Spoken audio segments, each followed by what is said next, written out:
synergy on economic and business levels.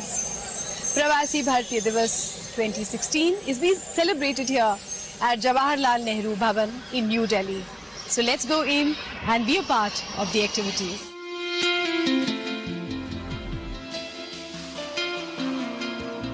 On the occasion of Pravasi Bharatiya Divas, in just a short while from now, the Honourable Minister of External Affairs, Srimati Sushma Swaraj, will interact through video conferencing with the Indian diaspora from 5 countries, that is UK, UAE, Mauritius, Malaysia and Singapore.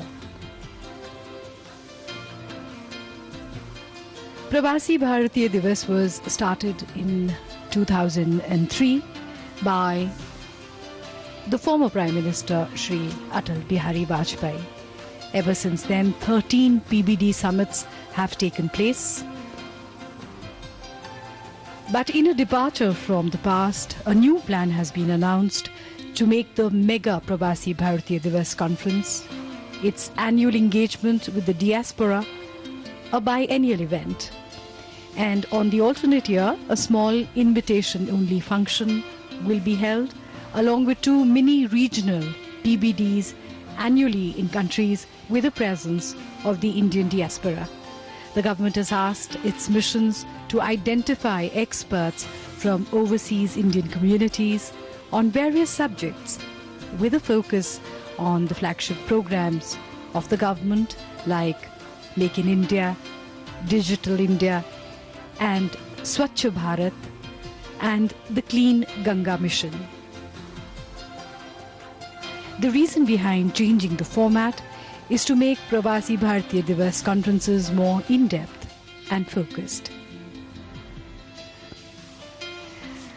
The participants comprise overseas experts, and a team will be formed with Indian experts to deliberate on different issues, including difficulties faced by Indians, especially workers in the Gulf countries and other areas where help can be given to the Indian diaspora.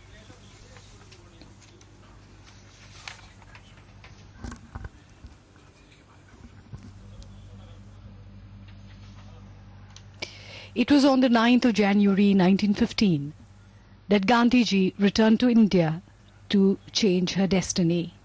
After having spent close to 20 or 25 years abroad, first he'd gone to London to study law and then to South Africa to practice law. When he returned to India, he changed perceptions. प्रण की तरह से तनकर वो हिंद देश का वासी जो था प्रथम प्रवासी। 9 जनवरी 1915 एक प्रवासी भारतीय ने हिंदुस्तान की धरती पर कदम रखा। तब देश गुलामी की जंजीरों से जकड़ा हुआ था। इस माहौल में उन्होंने पूरे भारत की यात्रा की। उनकी यात्रा जितनी बाहर चली उतनी भीतर भी। यह यात्रा थी मोहनदास करमचंद गांधी से महात्मा बनने तक की। परिवर्तन की आंधी बने गांधी। महात्मा गांधी, वो था महात्मा गांधी, वो था महात्मा गांधी। 9 जनवरी 1915 के दिन गांधी जी दक्षिण अफ्रीका से भारत आए थे।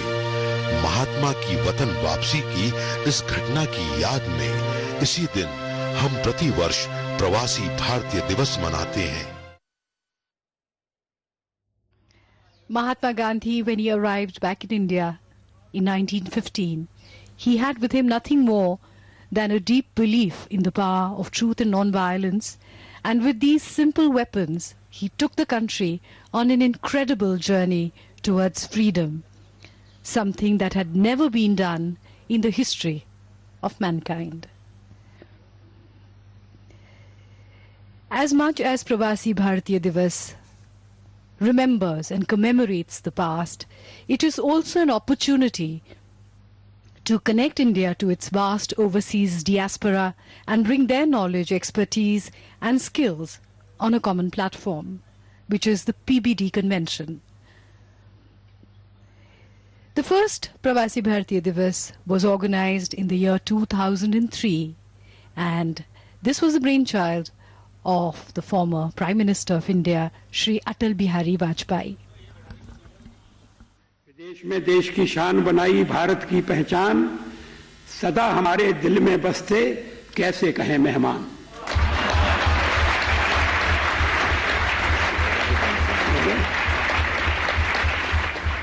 दूर दूर जाकर भी भूल न पाए मां का प्यार, इस मिट्टी की गंध बिखेरी 7 समंदर पार। भारत मां के बेटों का है, इसमें बेटियां शामिल हैं। भारत मां के बेटों का है भारत में सत्कार, जब जी चाहे तब आ जाना, सदा खुले हैं द्वार।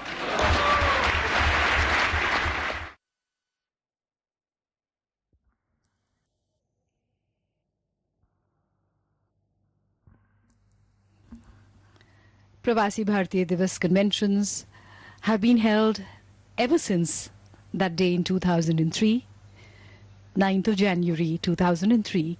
These conventions provide a platform to the overseas Indian community to engage with the government and the people of the land of their ancestors for mutually beneficial activities. These conventions are also very useful in networking among the overseas Indian community residing in various parts of the world, and to enable them to share their experience in various fields. With over 125 million people in 110 countries, the Indian diaspora is the second largest in the world.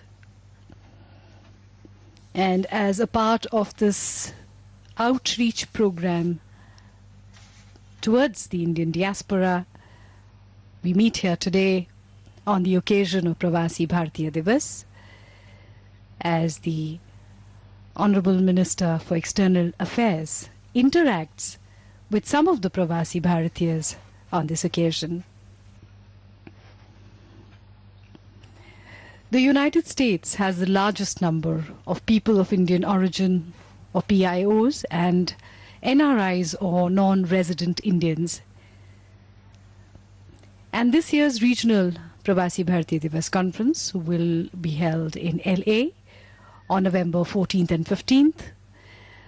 The government will also hold a quiz competition for PIO and NRI youths between the ages of 18 and 35 years in 3 rounds.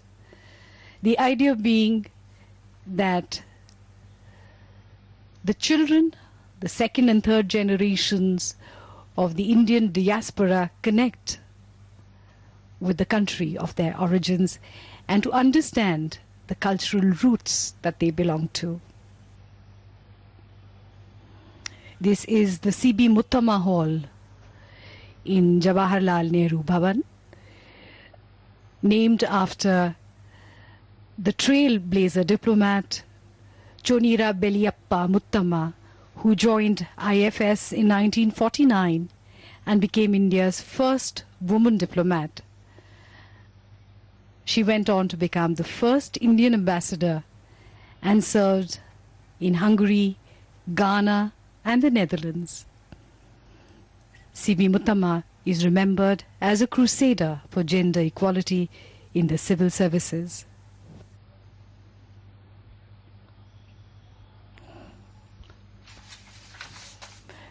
The building where the Ministry of External Affairs is housed and where the C.B. Muttama Hall is situated is the Jawaharlal Nehru Bhavan, which has been awarded for implementing green building norms and putting in place measures to ensure green efficiency, and is the first Government of India office to receive a gold certification. The state-of-the-art red sandstone building is in complete harmony with its environment and surroundings of Lutyens, Delhi, and indeed is one of the iconic new buildings in Lutyens, Delhi.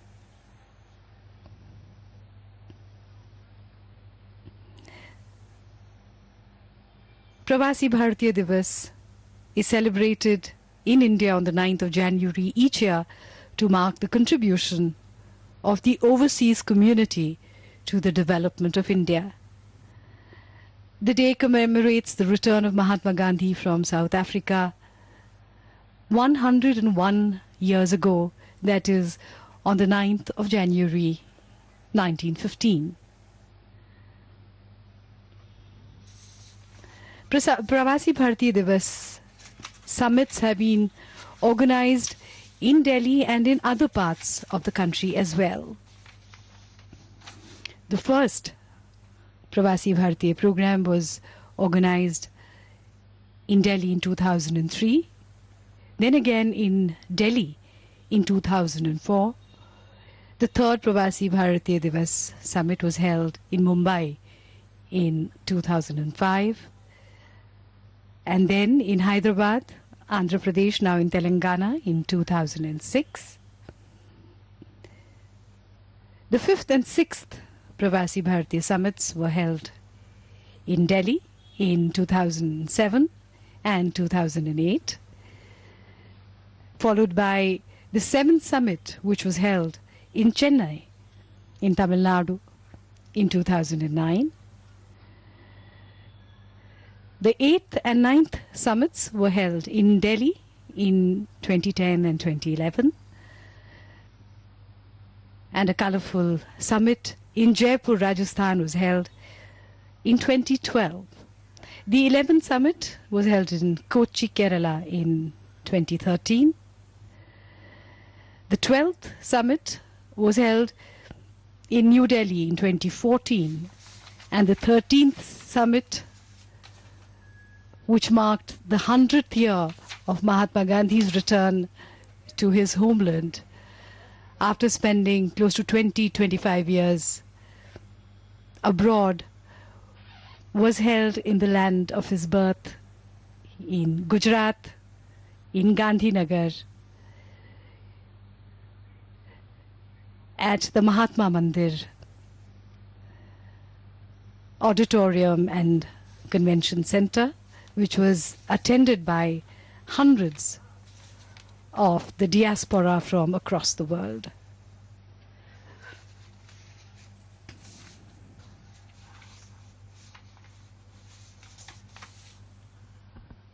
When Gandhiji returned to India in 1915, he became an inseparable part of India's struggle for freedom. He then gave India the concept of Swaraj, or self-government through satyagraha. The great thinkers of the time, the freedom fighters, and the common man, each accepted Mahatma Gandhi as their leader in the struggle for freedom. Mahatma Gandhi's weapons in this struggle were very simple and yet so difficult to adopt: non-violence, non-cooperation, and peaceful resistance. And with these weapons, he led India to freedom, which came at last on the 15th of August, 1947. And we see the arrival of the Honorable Minister of External Affairs, Srimati Sushma Swaraj,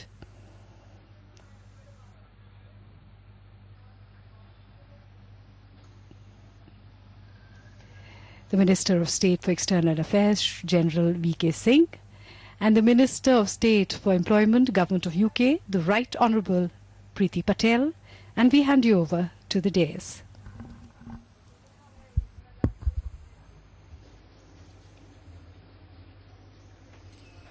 Good afternoon, ladies and gentlemen. On behalf of the Ministry of External Affairs, I extend a warm welcome to all of you for the celebrations of the 14th Pravasi Bharatiya Divas. It is a privilege for the Ministry of External Affairs to host this event in the esteemed presence of Honorable External Affairs Minister Srimati Sushma Swaraj, Honorable Minister of State for External Affairs General Retired V.K. Singh, Right Honorable Preeti Patel, Minister of State for Employment of Great Britain, and so many distinguished parliamentarians, ambassadors, members of the diplomatic community, distinguished Indians from all walks of life, and members of the media. Let me also add that we are not only limited geographically to Delhi. This unique event is being webcast live, and many of our missions abroad are holding simultaneous celebrations. The program for today would be as follows. Very shortly, we will have the welcome address by the Honorable Minister of State for External Affairs, General V.K. Singh, followed by Right Honorable Preeti Patel, Minister of State for Employment for UK's address. This will be followed by the keynote address by the Honorable External Affairs Minister. After that, we will have a first-of-its-kind event, a direct interaction between the External Affairs Minister of India and members of the Indian diaspora in 5 select cities based on the convenience of time zone alone: London, Dubai, Port Louis, Kuala Lumpur, and Singapore. With that, may I now invite Honorable Minister of State, Retired General V.K. Singh, to kindly deliver his welcome remarks. Sir.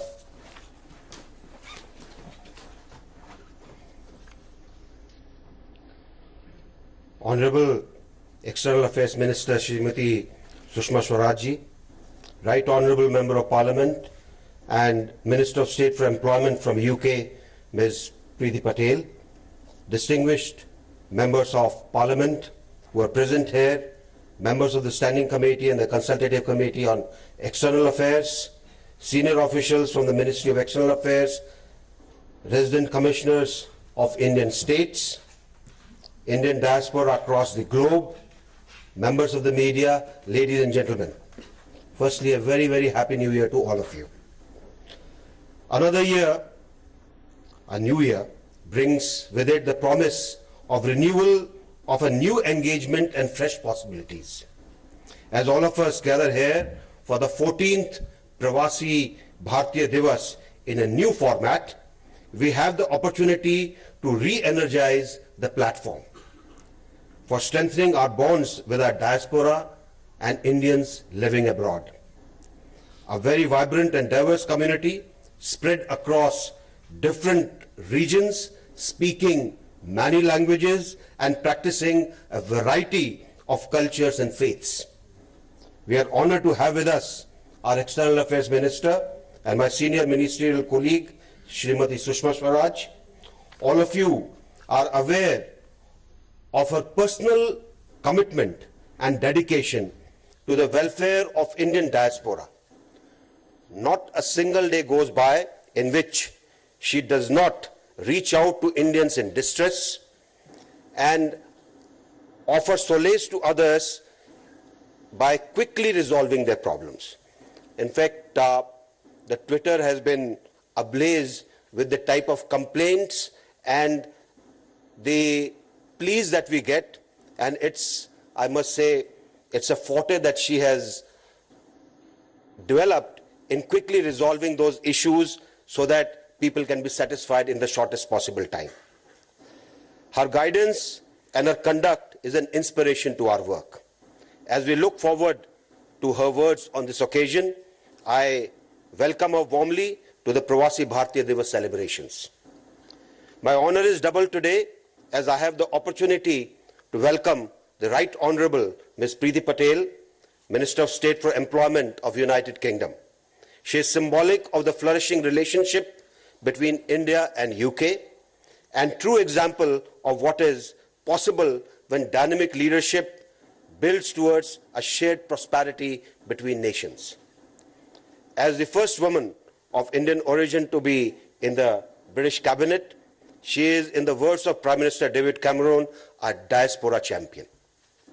I also welcome warmly my parliamentary colleagues who have constantly pushed forward our diaspora commitment, the senior officials and resident commissioners and the members of the media.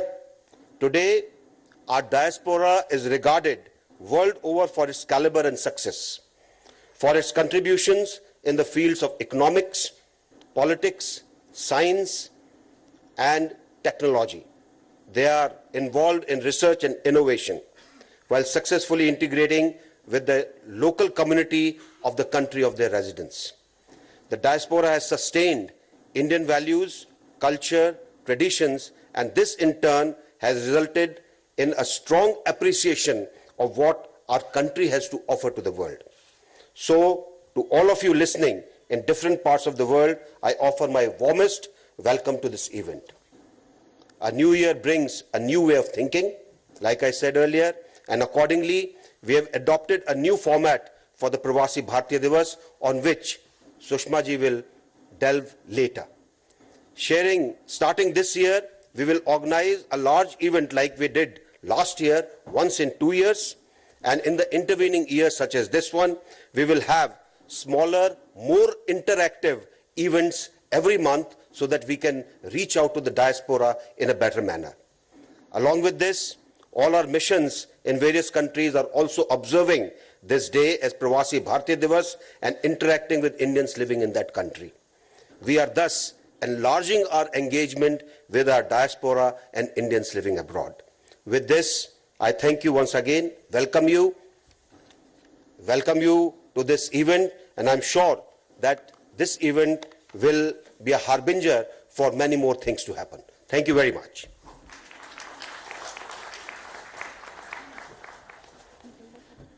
Thank you, General V.K. Singh. May I now invite the Right Honourable Priti Patel, Minister of State for Employment of the United Kingdom, to address the gathering.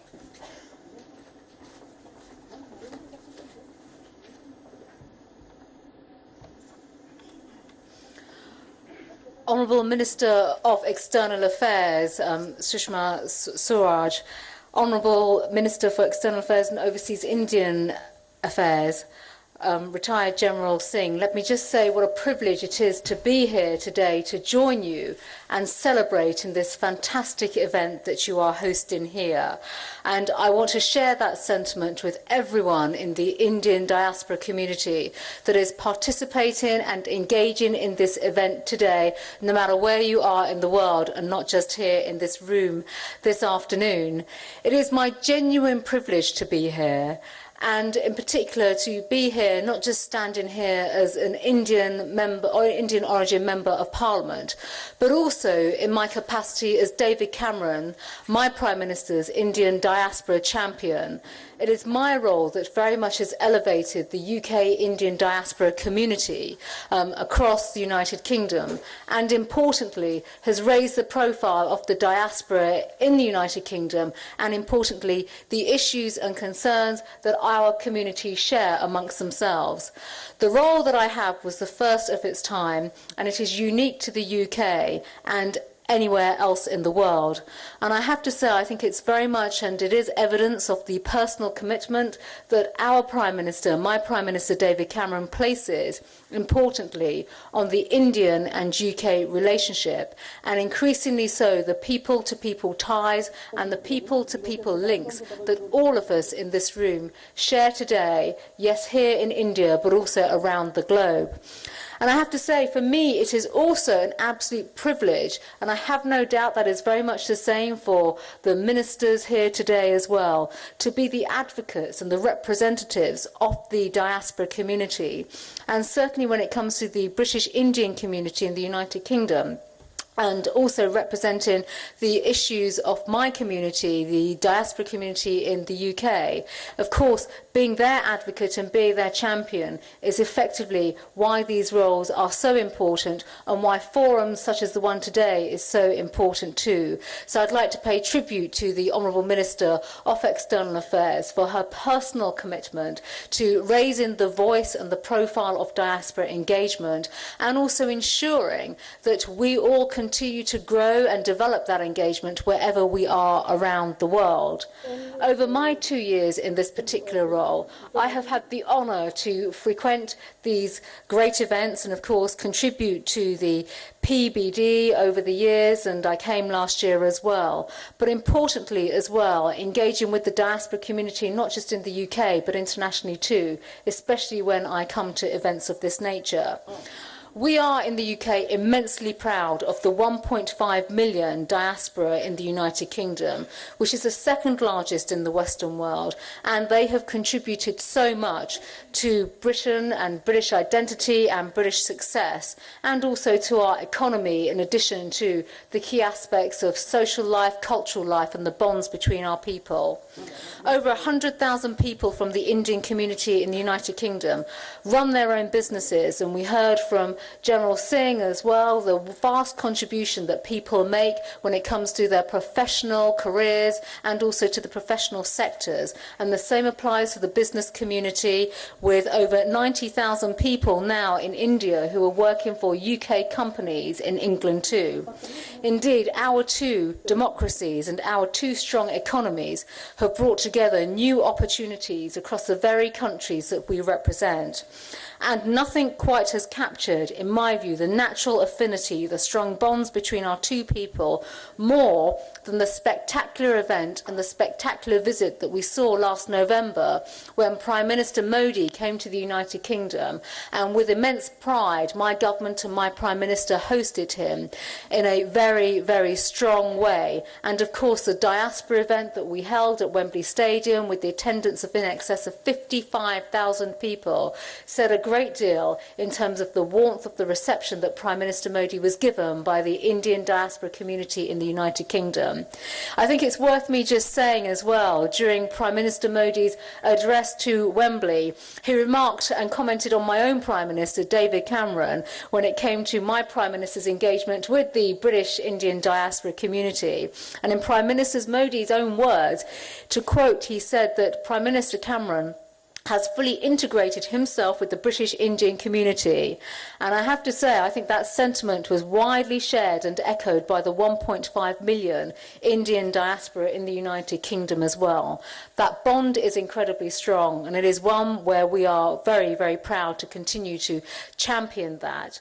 And of course, alongside with the honourable ministers here today, it is my own ambition to continue to increase that engagement and dialogue, build the ties, address the issues, and build that long-standing relationship between our two nations. Since taking the role that I have as the diaspora champion, we have been building that relationship based on shared values, common ground, and obviously the ties that I have spoken about, to build the common interests and to continue to strive and strengthen these bonds even further. The visit, as we saw in November, was a perfect illustration of that. And also during that visit, we saw the UK-India relationship develop to a new level, where two great nations have come together to deepen existing bonds and to take that on now to having one glorious future together, which of course is incredibly important when it comes to the future of India and the reforms that Prime Minister Modi himself wants to see when it comes to transforming India itself. Yes, we are collaborating on many new initiatives, whether it's business, whether it's support of skills for the 500 million young people in India, under the new UK-India Skills Pledge, which is a great initiative that obviously has strengthened the ties between our two countries. We are here to support each other and to develop our new nations. As Prime Minister Modi said himself when he came to the United Kingdom, we are working together, standing shoulder to shoulder, and I am passionate when it comes to fostering the right environment for the UK and the Indian diaspora to connect more closely to India and the UK government. This event is a tremendous initiative, and I commend and support our Honourable Minister in her efforts and the work that she has undertaken to bring the diaspora community around the world together. And I want to finally say that I thank the Honourable Minister for giving me the opportunity to participate today and be part of these very, very important interactions with the diaspora community around the world. Thank you.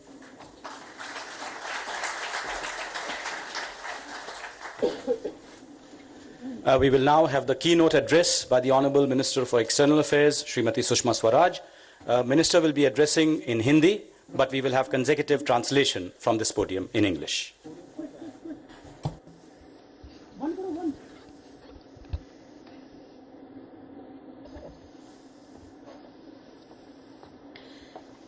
आज के कार्यक्रम की विशिष्ट अतिथि government of UK में minister of employment, लेकिन उससे भी ज़्यादा लंदन में प्रवासी भारतीयों की प्रतिनिधि सुश्री प्रीति पटेल, मेरे सहयोगी राज्य मंत्री जनरल वीके सिंह, इस सभागार में उपस्थित गणमान्य अतिथिगण और विभिन्न दूतावासों में इस समय हमसे जुड़े हुए मेरे प्रवासी भाइयों और बहनों, आज का ये दिन भारत के प्रवासी भारतीयों को समर्पित है, इसलिए सबसे पहले मैं उन्हें इस दिवस की बहुत बहुत बधाई देती हूँ।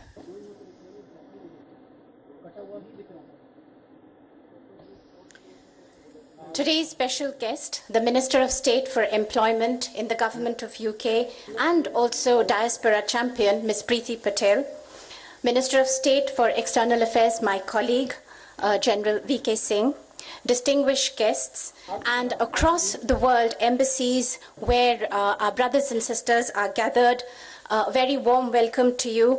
This day is dedicated to the diaspora, to the Pravasi Indians, and for this I'd like to convey my heartiest congratulations. मित्रों, सन 2003 में उस समय की अटल जी के नेतृत्व वाली सरकार ने ये निर्णय लिया था कि 9 जनवरी के दिन को प्रवासी भारतीय दिवस के रूप में मनाया जाएगा। 9 जनवरी चुनने के पीछे कारण ये था कि महात्मा गांधी 9 जनवरी को दक्षिण अफ्रीका से भारत वापस लौटे थे और आज भी हम महात्मा गांधी को सबसे बड़ा प्रवासी और सबसे आदर्श प्रवासी भारतीय मानते हैं। इसीलिए 9 जनवरी का दिन चुना गया था। तब से लेकर 2015 तक हम लगातार इस दिवस को एक उत्सव के रूप में मनाते रहे। बाहर से प्रवासी आते थे, सरकार केंद्रीय मंत्रियों को, राज्यों के मुख्यमंत्रियों को बुलाती थी। वो लोग अपनी अपनी योजनाओं के बारे में, अपने मंत्रालयों के कार्यों के बारे में उन्हें जानकारी देते थे। थोड़ी बहुत चर्चा भी होती थी और 3 दिन का वो उत्सव समाप्त हो जाता था। पिछली बार क्योंकि गांधी जी की वापसी का 100वां वर्ष था, इसलिए हमने उन्हीं के गृह क्षेत्र को चुना और गांधीनगर में बहुत बड़े पैमाने पर, बहुत भव्यता के साथ, बहुत गरिमा के साथ इस प्रवासी भारतीय दिवस का आयोजन किया।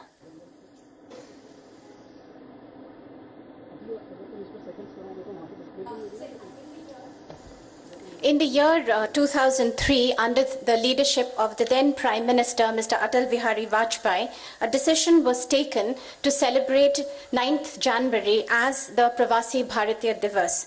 The reason behind this was that it was on the 9th of January 1915 that Mahatma Gandhi had returned to India from South Africa. And it was to commemorate that day as the Pravasi Bharatiya Divas, because even till today, Mahatma Gandhi is considered to be the greatest Pravasi and also the most ideal Pravasi. And therefore, 9th January was chosen as the Pravasi Bharatiya Divas. And from 2003 to 2015, this was celebrated like a festival commemorating the Indian diaspora and dedicating it to them. In this event, members of the diaspora were invited to India, and central ministers, chief ministers came to this event, and they all talked about the plans in India and for the diaspora and gave information on these projects. Some discussions also took place, and this event would end after 3 days. Last year, it was the 100th anniversary of the return of Mahatma Gandhi to India, and we were commemorating this 100th anniversary, and therefore it was celebrated in his home state in Gandhinagar, and it was done in a spectacular way, and it was organized with great pomp and fare. लेकिन उसी साल हमने ये निर्णय भी किया कि ये मेला अच्छा तो बहुत लगता है, लेकिन 3 दिन के बाद जब उछट जाता है तो कोई परिणाम नहीं निकलता। 13 वर्षों से मेला उसी तरह से चलता आ रहा था, लेकिन कोई बहुत परिणाम नहीं निकला था। तो हमने कहा कि ये मेला जरूर करेंगे, मगर 2 बरस बाद करेंगे, और बीच का जो वर्ष है उस वर्ष में हम चिंतन करेंगे, विचार विमर्श करेंगे और लोगों के साथ अलग अलग विषयों पर गहन अध्ययन करवाने के बाद कुछ सिफारिशें लेंगे और उन सिफारिशों पर सरकार अमल करेगी ताकि इंडियन डायस्पोरा के इश्यूज को हम एड्रेस कर सकें, उनके मुद्दों का हम समाधान कर सकें, उनकी समस्याओं का निवारण कर सकें। But last year also the decision was taken that this event, which is celebrated every year with such pomp and fare, is definitely good. But the event ends after 3 days and there's really no concrete result after that. So this event went on and was celebrated for 13 years continuously.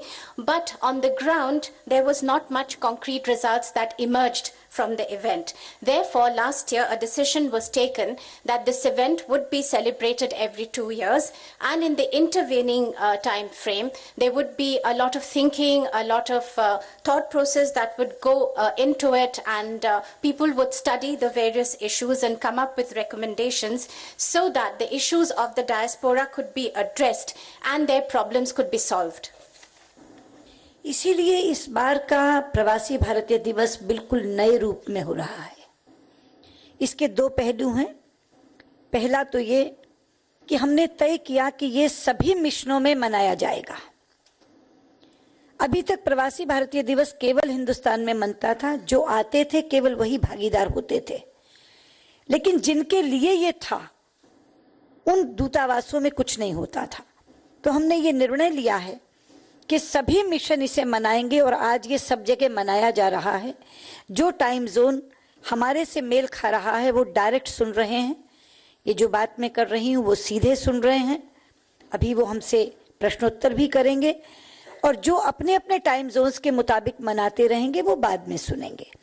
लेकिन हर mission में प्रवासी भारतीय दिवस मनाया जाएगा और हर वर्ष मनाया जाएगा, ये फैसला है। और दूसरा फैसला ये कि इसको हम इस बार वर्ष भर मनाएंगे। हमने 10 मुद्दे छांटे हैं, जिसमें खाड़ी के देशों के श्रमिकों के मुद्दे हैं, जिसमें पीआईओ कंट्रीज के अपने मुद्दे हैं, जिसमें विकसित देशों में रहने वाले काउंसलर सर्विसेज के मुद्दे हैं, जिसमें पर्यटन के क्षेत्र में, हॉस्पिटल मेडिसिन के क्षेत्र में, एजुकेशन शिक्षा के क्षेत्र में इंडियन डायस्पोरा को कैसे इंगेज किया जाए, ये मुद्दे हैं। इस तरह के 10 मुद्दे हमने छांटे हैं और हर महीने एक मुद्दे पर हम चर्चा करेंगे, जिसमें 10 प्रवासी भारतीयों को बुलाएंगे, 5 विशेषज्ञ भारत से होंगे। ये 15 लोगों का समूह दिन भर बैठेगा और दिन भर चर्चा करने के बाद हमें सिफारिशें देगा और मैं और राज्य मंत्री स्वयं उन चिंतन समूहों के साथ बैठेंगे, ताकि सरकार की अगर कोई सीमा या मर्यादा है उस सिफारिश को मानने में, तो वहीं की वहीं हम उसको तय कर सकें। तो इस तरह से वर्ष भर ये आयोजन चलेगा और फिर जो अगला पीबीडी पहले बड़े उत्सव की तरह होगा, वहां हम इसको अपनी रिपोर्ट देंगे। तो ये मैं केवल इसलिए कहना चाह रही थी कि आज का कार्यक्रम भले ही दिखने में आपको छोटा लग रहा हो, लेकिन इन 2 पहलुओं के कारण ये सबसे ज्यादा प्रभावी कार्यक्रम साबित होगा।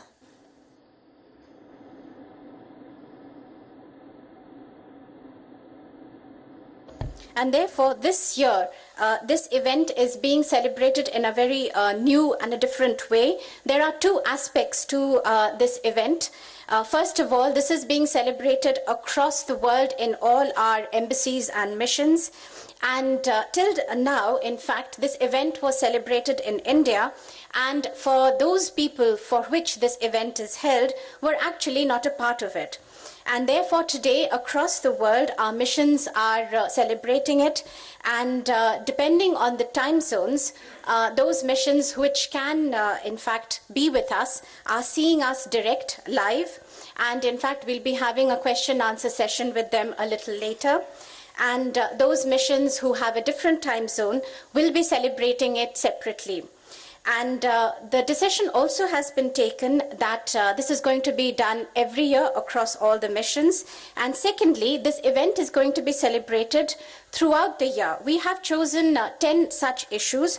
For instance, in the countries of the Gulf, it is the labor issues.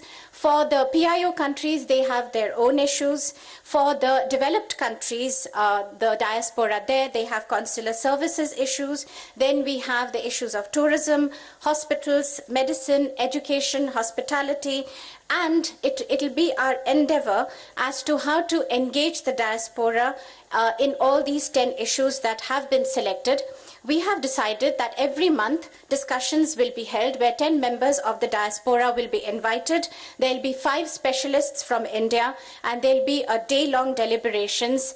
And they will then put up certain recommendations, which I myself and the Minister of State for External Affairs, we will sit down and look at these recommendations with these people, so that if there is a government role, then we can do and take action immediately. And the following year, when the Pravasi Bharatiya Divas will be held in a big manner, the report will be presented during that event. And it may seem to you that the event being celebrated today is very small, but due to these 2 aspects which I have just mentioned, in fact, this PBD is going to be more effective than in the previous years. मेरे प्रवासी भारतीय भाइयों और बहनों, आप इस सच्चाई को जरूर स्वीकार करेंगे कि हमारी सरकार आने के बाद प्रवासी भारतीयों के साथ हमारा संपर्क बहुत बहुत गहरा हुआ है, बहुत ज्यादा घनिष्ठ हुआ है। प्रधानमंत्री तो पहले भी बाहर जाते थे, अन्य मंत्री भी जाते थे, भारतीय समुदाय से मिलते भी थे, लेकिन वो मीटिंग या तो हॉल मीटिंग होती थी या कुछ चंद प्रतिष्ठित लोगों के साथ भोज हो जाता था। लेकिन अब जिस पैमाने पर एंगेजमेंट होती है, उसकी कल्पना कभी किसी ने नहीं की थी। हमारी कोशिश होती है कि उस देश में रहने वाले ज्यादा से ज्यादा भारतीय उसमें भाग लें। जब मेडिसन स्क्वायर की मीटिंग हुई थी तो लोग अवाक रह गए थे। उन्होंने कहा था, इतनी बड़ी मीटिंग? अच्छा, अमेरिका में तो हो गई, बड़ा देश है, पर अब और तो कहीं इतनी बड़ी मीटिंग नहीं हो पाएगी। शायद प्रीति किसी कोने में बैठ के सुन रही थी और उसने इस चैलेंज को स्वीकार किया। अभी आपने देखा, जब प्रधानमंत्री लंदन गए तो वेम्बली स्टेडियम ने मेडिसन स्क्वायर का रिकॉर्ड ऐसा तोड़ा कि 3 गुना ज्यादा संख्या से वेम्बली स्टेडियम भर दिया।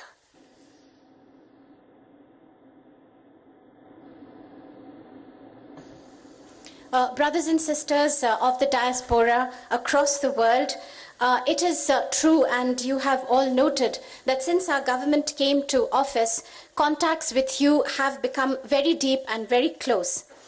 Prime ministers used to travel abroad earlier too, ministers used to travel too, and they would meet members of the Indian community. Usually this would be a hall event or maybe over a lunch or dinner.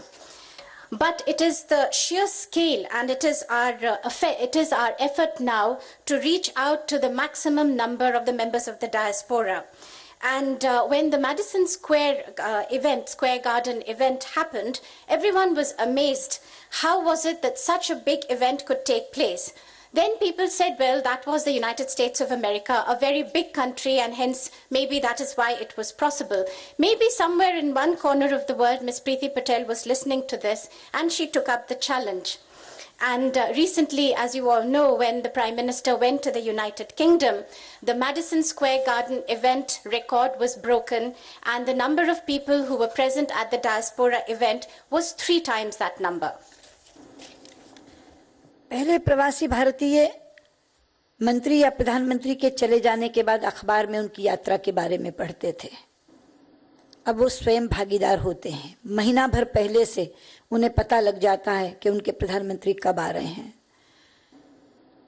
वो स्वयं तैयारी करते हैं उसमें जाने की। और सबसे बड़ी बात है कि मीटिंग एक रस्म निभाई के लिए नहीं होती। प्रधानमंत्री अपनी बात कहते हैं, उनकी बात सुनते हैं, उनकी समस्याओं को जानकर यहाँ आते हैं उनकी पीड़ाओं को लेकर आते हैं और यहाँ आकर उसका समाधान करते हैं। ये एक संपर्क है जो इस सरकार के आने के बाद प्रवासियों के साथ बढ़ा है।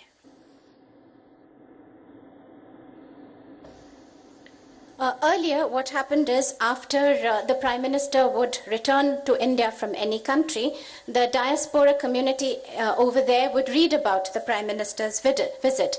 Now the diaspora, the Indian community, knows about the visit of the Prime Minister even a month in advance, and they get ready for that event. They come and take part.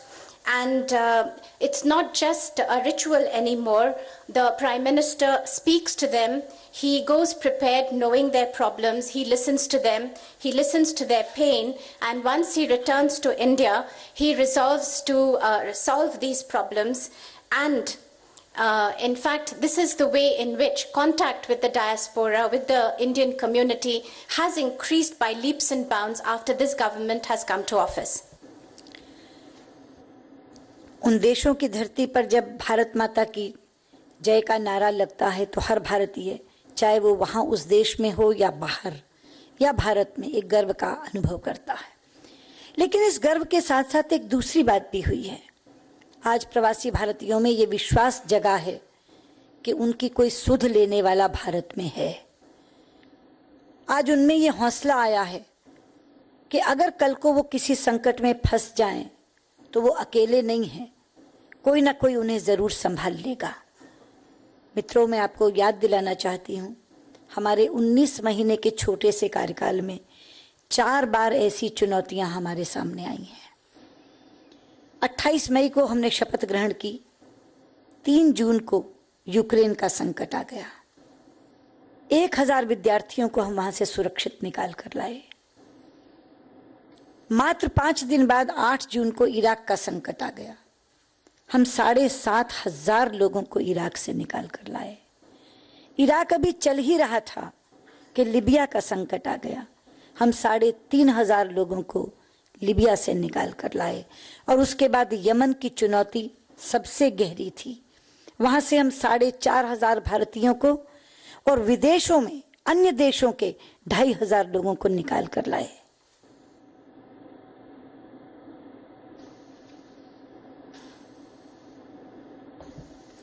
Brothers and sisters, in those countries during the diaspora event, when we hear Bharat Mata Ki Jai, not only people in that country, people back home or anywhere else across the world, Indians feel a sense of joy and a sense of pride.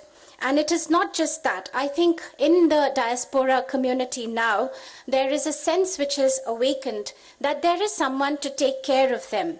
And in case they are in any kind of problem, then they are not alone and they have someone to fall back upon. Friends, I'd like to remind you that in this short period of 19 months that we have been in office, we've had big challenges 4 times. It was on the 28th of May 2014 that we took our oath of office, and it was on the 3rd of June that the crisis erupted in Ukraine, where 1,000 Indian students had to be evacuated.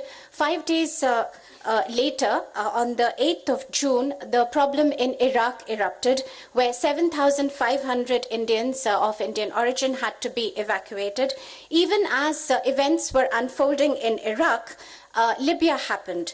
There we had to evacuate 3,500 people. And then was the challenge of Yemen, from where we evacuated 4,500 people, not including, and in addition, 2,500 foreigners were evacuated. Yemen की निकासी में तो हमारे सामने बहुत बड़ी-बड़ी चुनौतियां थी। सऊदी अरब और यमन के बागी आपस में लड़ रहे थे। आसमान सऊदी अरब के कब्जे में था और यमन का हवाई अड्डा यमन के बागियों के कब्जे में, और समुद्र में पायरेट्स का डर था। लेकिन हमने इंडियन नेवी के सहारे, इंडियन एयरफोर्स का सहयोग लेकर, एयर इंडिया का सहयोग लेकर, मेरे सहयोगी राज्य मंत्री जनरल वी.के. सिंह के नेतृत्व में जिस तरह से ये ऑपरेशन किया, उस ऑपरेशन की केवल भारत में ही दाद नहीं दी गई, बल्कि चहुओर सराहना की गई, क्योंकि बाकी के लोग निकाल ही नहीं पा रहे थे। 38 देशों ने हमें लिखित में कहा कि आप हमारे लोगों को निकाल लाओ। इंग्लैंड भी उसमें से एक था। अमेरिका, फ्रांस, इंग्लैंड, जर्मनी जैसे बड़े देशों ने हमें कहा कि आप निकाल कर ले आओ। तो जैसा मैंने कहा कि 4,500 हमने अपने निकाले और लगभग 2,500 लोग हम अन्य देशों के निकाल कर लाए।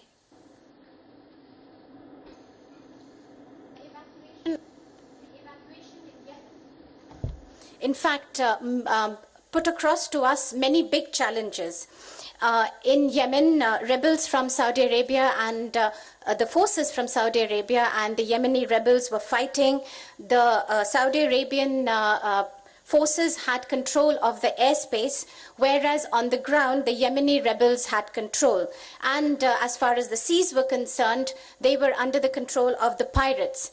But it is with the help of the Indian Navy, the Indian Air Force, Air India, and under the leadership of my colleague, Minister of State for External Affairs, that this operation was carried out. And in fact, this was carried out in such a way that this got praise not only from across India, but from across the world. 38 countries wrote to us, gave it in writing, that they needed their expatriates to be repatriated, to be evacuated. We got requests from the United Kingdom, the United States, France, Germany. The big countries requested us to evacuate their nationals. As I mentioned earlier, 4,500 Indians and 2,500 foreign nationals were evacuated from Yemen. मेरे भाइयों बहनों, मैं आज इस मौके का लाभ उठाकर आपसे एक निवेदन भी करना चाहूंगी। जब भी किसी देश पर कोई संकट गहराता है और आपकी जान पर हमें खतरा दिखाई देता है, तो हम आपको एडवाइजरीज देते हैं। हम कहते हैं कि आप ये देश छोड़कर वापस आ जाओ, जब स्थिति सामान्य हो जाएगी तब वापस चले जाना। हम बार बार उस एडवाइजरी को दोहराते भी हैं, लेकिन मुझे दुख से कहना पड़ता है, आप में से बहुत कम लोग उस पर अमल करते हैं। और जब निकासी शुरू हो जाती है, तब भी हम आपसे प्रार्थना करते हैं कि अब हम लोगों को निकाल रहे हैं, सबके सब निकल जाओ। लेकिन उसमें भी बहुत लोग उस बात को मानते नहीं और वहीं रुक जाते हैं। इसके कारण से बहुत बहुत परेशानी का सामना करना पड़ता है। अभी अभी लिबिया में क्या हुआ, हम 3,500 लोग निकाल कर लाए, तो भी हमारे आंकड़े के अनुसार अभी 2,000 लोग वहां हैं। और उनमें से 4 लोग पहले पकड़े गए, 2 को आतंकियों ने छोड़ा, 2 अभी भी उनके कब्जे में है। उसके बाद 2 फिर पकड़े गए, 1 को छोड़ा, 1 अभी भी उनके कब्जे में है। परिणाम स्वरूप आपको यातना सहनी पड़ती है, आपके परिवार के लोग परेशान होते हैं। हम लोग आपको निकालने में कितनी कोशिश करते हैं, बहुत बार समर्थ हो पाते हैं, बहुत बार समर्थ नहीं हो पाते। इसलिए मेरा आपसे निवेदन है कि जब आप लोगों को ऐसी एडवाइजरी दी जाए कि खतरा है, आप वापस चले आओ, उस समय आसानी से निकाला जा सकता है। जब एक बार लड़ाई शुरू हो जाती है तो निकालने में दिक्कत आती है। तो मैं आपसे आज कहना चाहूंगी, आप सरकार की एडवाइजरीज को माना करिए और उस पर अमल करके वापस आ जाइए। जान पैसे से ज्यादा प्यारी होती है। वहां नौकरी है इसलिए हमको रहना है, इस मोह को छोड़ दीजिए और उस समय आ जाइए। स्थिति सामान्य होगी, हम स्वयं आपको कह देंगे कि आप वापस चले जाएं, लेकिन इतनी हमारी मदद जरूर करिए कि हमारी एडवाइजरीज पर अमल किया करिए।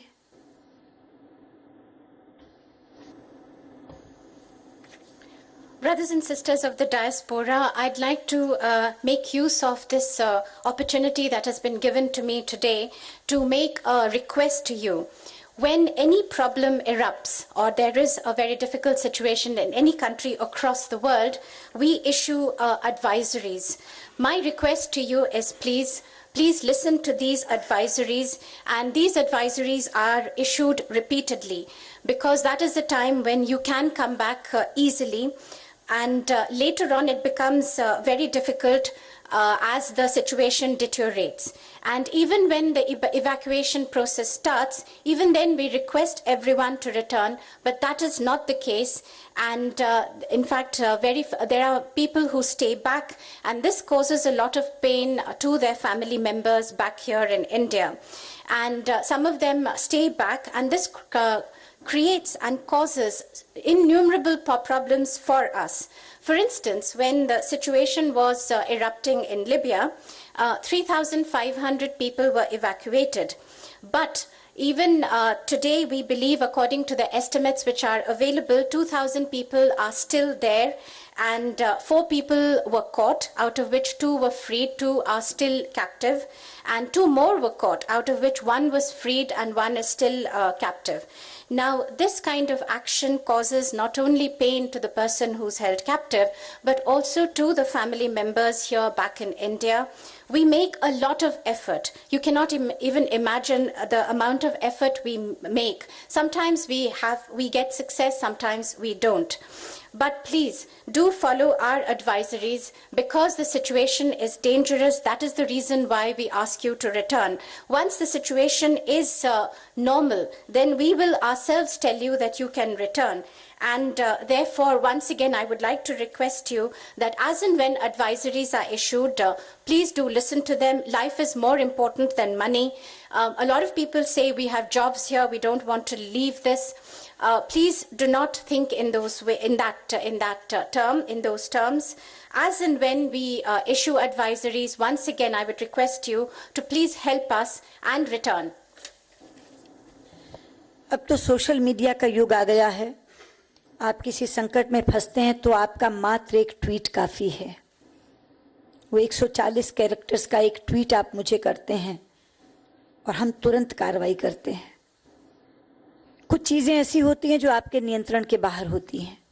जैसे एक ट्वीट मुझे आया, एक परिवार भारत आ रहा था, रास्ते में विमान में उनकी पत्नी की डेथ हो गई. विमान को इमरजेंसी लैंडिंग करके ईरान उतरना पड़ा. अब घोर परदेश, किसी को मालूम नहीं क्या करें.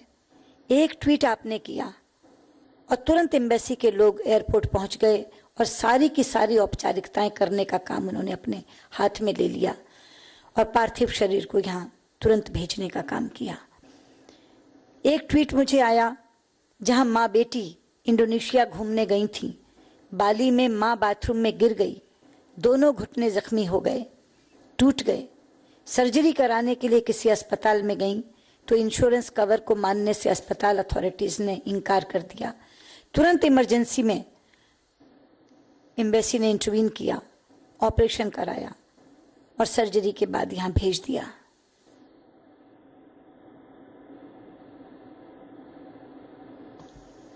Today, ladies and gentlemen, is the age of the social media. One tweet is enough for us. That 140 characters tweet is quite enough. When it is sent to me, we immediately press the action button and we start taking action. Sometimes things happen which are beyond anyone's control. For instance, there was an Indian family that was returning to India, and the wife died in the flight itself, and they had to make an emergency landing in Iran, a completely foreign land. One tweet was enough, and our Indian embassy officials rushed to the airport, and all the procedures and formalities were taken care of, and the mortal remains were repatriated to India.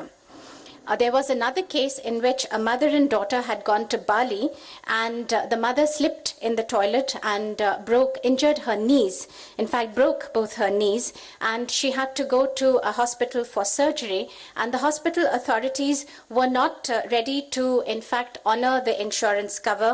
A tweet to our embassy ensured that the surgery took place and they were repatriated to India. संचार साधनों के कारण दूरी बिल्कुल समाप्त हो गई है. आपकी तकलीफ क्षण भर में हम तक पहुंचती है और हम लोग त्वरित कार्रवाई करके उसको खत्म करवाते हैं. ये क्यों है? क्योंकि आप हमारे अपने हैं. यू आर अस,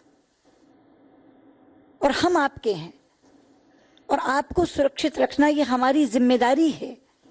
यही एक भाव कि आप हमारे हैं, हम लोगों को ये जिम्मेदारी निभाने की प्रेरणा देता है. Today, given that there is so much technology which is available, one distress call, and that is enough for us to immediately get into action and to take remedial action. Why? Why do we do this? Because you are us and we are you. We feel it is our duty and our responsibility to respond to your hour of need. And this is what gives us inspiration to carry on. अब मैं थोड़ी सी बात आप लोगों से देश की योजनाओं के बारे में करना चाहूँगी।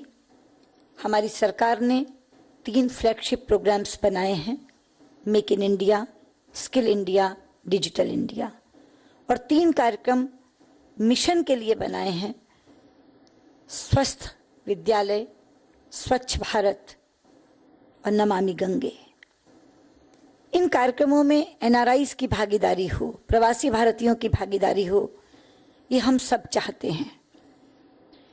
एक समय था जब देश में कमाने के अवसर बहुत कम थे, इसलिए वो देश से जाने का समय कहा जाता है। बहुत बड़े पैमाने पर ब्रेन ड्रेन हुआ, मेडिसिन पढ़ी और बाहर चले गए, इंजीनियरिंग पढ़ी और बाहर चले गए, और जब आईटी का युग आया तो ब्रेन ड्रेन एकदम आगे बढ़ गया।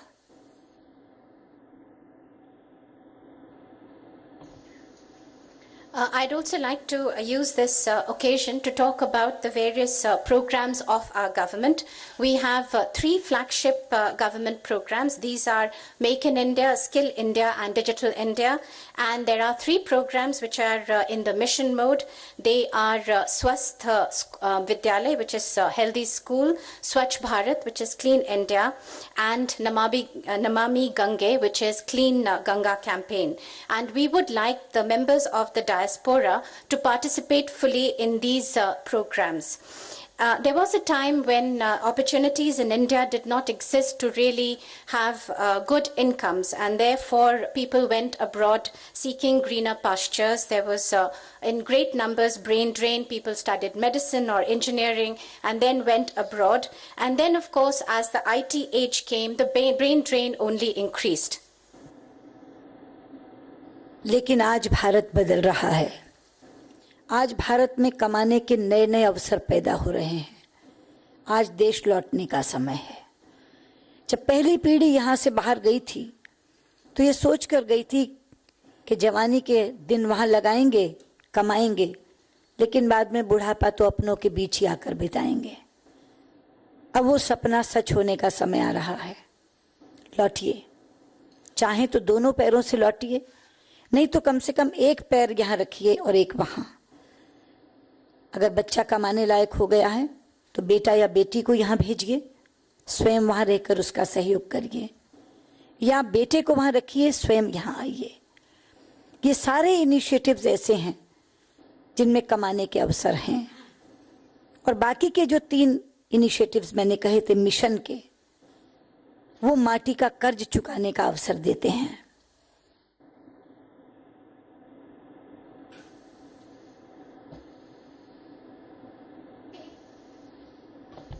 But today India has changed, and there are newer opportunities, all kinds of opportunities to earn and make a very good living.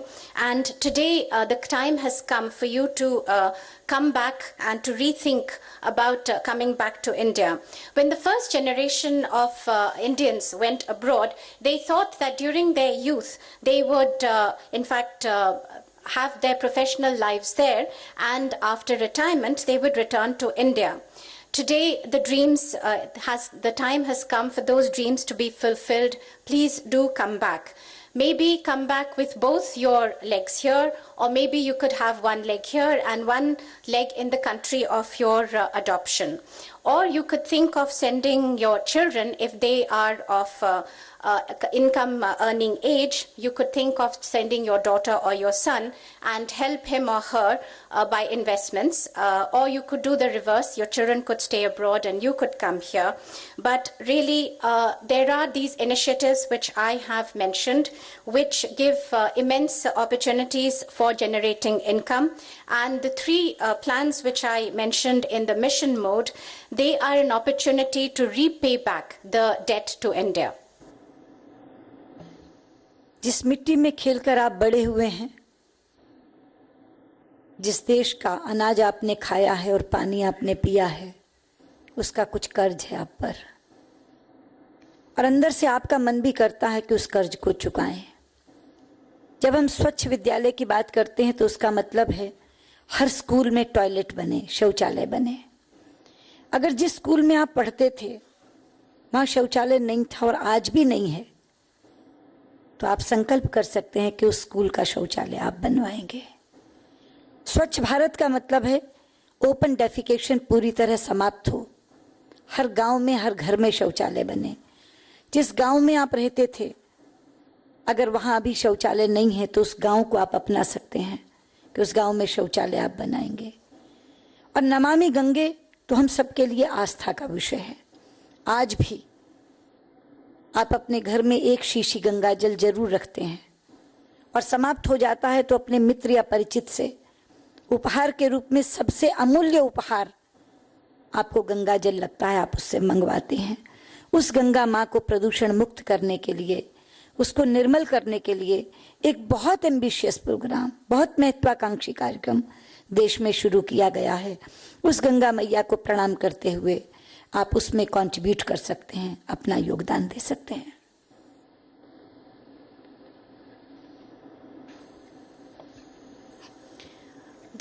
The land where you grew up, the cereal, the various things that you ate here, the water that you drank of that land, you do have a debt to your home land. And I'm sure you too would like to do something for India. When I talked about the Clean School campaign, this was basically to build toilets in all our schools. Maybe in the school where you grew up, where you studied, there was no toilet. You could think in terms of building toilets over there, and you could resolve to do this. Clean India campaign is basically to stop, completely end, put an end to the open defecation practice that has been going on in our country. You could think in terms of, it is our plan, in fact, it is our ambition to have toilets in all villages, in all schools. You could think in terms of adopting your village and build toilets there. Namami Gange is something which is a matter of faith. I'm sure all of you back home have a bottle of Ganga Jal at home, and once that gets over, you request friends or relatives to bring you some Ganga Jal. This is the most precious gift for any Indian, and it is our effort to clean up the Mother Ganges, because this is a very ambitious program that we have adopted. And once we bow our heads in homage to Ma Ganga, maybe saying this, you could make a contribution to the Clean Ganga campaign. आज प्रवासी भारतीय दिवस के दिन आप संकल्प करिए और भारत में जो एक बड़ी विकास यात्रा हो रही है उसके हम सफर बनिए। Today, on this day of Pravasi Bharatiya Divas, please resolve that this entire process of development that is taking place in India, you also pledge to make your contribution. एक बात आपसे और करना चाहूंगी कि आज विश्व में भारत की प्रतिष्ठा बढ़ रही है, लेकिन जितनी प्रतिष्ठा प्रधानमंत्री बढ़ा रहे हैं उतनी ही प्रतिष्ठा आप भी भारत की बढ़ा रहे हैं। जिस समय आप अपने प्रधानमंत्री को अन्य राष्ट्राध्यक्षों के साथ एक मित्र की तरह बैठा हुआ देखते हैं, चाहे वो राष्ट्रपति ओबामा हो अमेरिका के, चाहे वो चीन के राष्ट्रपति शी जिनपिंग हो, चाहे वो रूस के राष्ट्रपति पुतिन हो या फ्रांस के राष्ट्रपति ओलैंड, चाहे वो इंग्लैंड के प्रधानमंत्री कैमरन हो या जापान के प्रधानमंत्री आबे, हमारे प्रधानमंत्री के व्यक्तिगत संबंध सबसे बने हैं और वो ऐसे मिलते हैं उनसे जैसे बरसों बरसों की जान पहचान हो।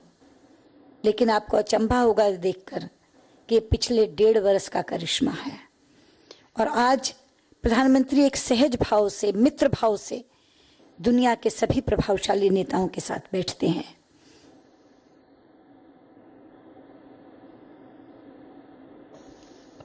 There is one more thing that I would like to say, and that is the status of India is increasing in the world today. And for this, not only is our Prime Minister playing a role, but you too, as a member of the diaspora, you too are playing a role. When you see the Prime Minister, when you see him sitting with other heads of state and government, with whether that be President Obama, President Xi of China, President Putin of Russia, President Hollande of France, Prime Minister Cameron of the UK, or Prime Minister Abe of Japan, you can see that he has built up personal relations with all these leaders, and they meet as if they are old friends. But let me remind you, it has only been a year and a half that this government has been in office, and Prime Minister is able to mingle very easily and very comfortably with all heads of state and government. आपने भी अपनी योग्यता से बहुत बहुत ऊंचाइयां बाहर जाकर प्राप्त की हैं। आज आप बड़ी बड़ी कंपनियों के सीईओज हैं। विश्व के बेस्ट डॉक्टर्स में आपकी गिनती होती है, बेस्ट इंजीनियर्स में आपकी गिनती होती है। भारत को आईटी सुपर पावर का दर्जा आप लोगों ने दिलवाया है। आप वहां की राजनीतिक क्षेत्र में काम कर रहे हैं, चाहे वो इंग्लैंड हो, एक तो मेरे साथ ही बैठी हैं प्रीति पटेल, अमेरिका में, कनाडा में, अभी अभी कनाडा के चुनाव हुए, कितने लोग भारत के जीत कर आए हैं, न्यूजीलैंड में, हर जगह आप राजनीतिक क्षेत्रों में भी आगे बढ़ रहे हैं और अपने अपने क्षेत्र में आप लोगों ने बहुत प्रतिष्ठा और ऊंचाई प्राप्त की है। You too, you have proved your worth in the countries of adoption, and your achievements have been tremendous. Today, you are you are the CEOs of very big companies. You are counted among the best doctors, the best engineers, and the epithet of IT superpower has been given by you. And in politics too, Indians have, people of Indian origin have done very well. And one such person, Ms. Preeti Patel in the United Kingdom, is sitting beside me. Whether it be in the United States, in Canada, very recently elections took place in Canada, and so many people of Indian origin have been elected as members of parliament. In New Zealand, so in politics, people of Indian origin are making great strides ahead. And you too, in your particular area, in your particular domain, your achievements have been remarkable. ऊंचे पदों पर बैठे हुए प्रवासी भारतीयों तक ही सीमित नहीं है। मुझे सबसे ज्यादा गर्व की अनुभूति तब होती है जब मैं एक साधारण आम भारतीय के बारे में बाहर जाकर सुनती हूं कि भारतीयों में 3 गुण होते हैं। एक तो भारतीय बहुत अच्छा पड़ोसी होता है, वो किसी के भी सुख दुख में पहुंच जाता है। भारतीय बहुत परिश्रमी होता है, वो नखरे से नौकरी नहीं करता। और तीसरा, वो कानून पसंद होता है। ये तीनों चीजें भारत की प्रतिमा को कितना बड़ा बनाती हैं, शायद वहां बैठकर आपको मालूम नहीं है, लेकिन मैंने दुनिया के जिस भी देश का दौरा किया है, ये तीनों बातें मुझे प्रवासी भारतीयों के बारे में सुनने को मिली हैं। मैं आपको सलाम करती हूं, सैल्यूट करती हूं।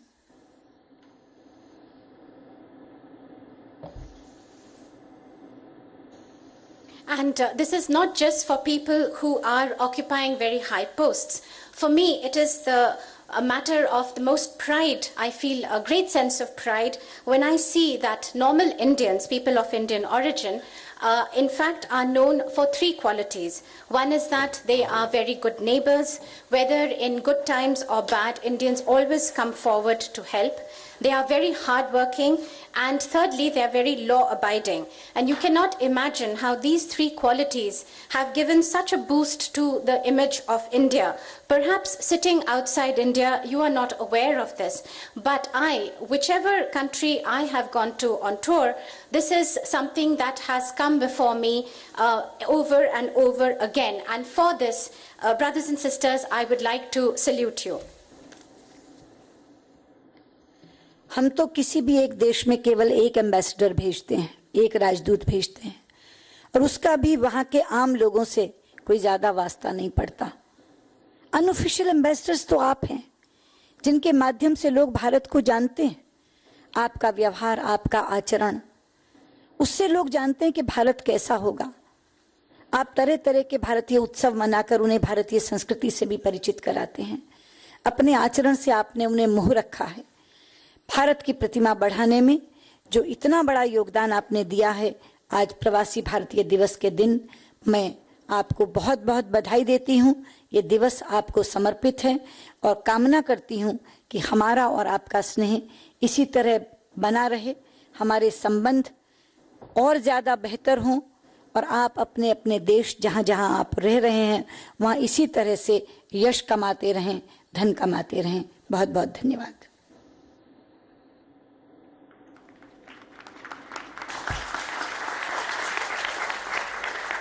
Officially, we send one ambassador to each country, and that too, he may not have all the opportunities to mingle with the common man. But all of you are unofficial ambassadors of India. It is through you that people of your countries of adoption know what is India. It is through your behavior that they know what India is. You celebrate the various Indian festivals with your good behavior. This raises the stature of India immensely. And it is your contribution which also makes people of that country know about us. Today, on this day of Pravasi Bharatiya Divas, once again, I would like to heartily congratulate all of you. This day is dedicated to you. It is my hope that our love, in fact, increases by leaps and bounds. The relations that we have grow as time goes by. And in whichever country you are, please continue to make a name for yourselves, for India, and to earn a lot of money. Once again, thank you very much.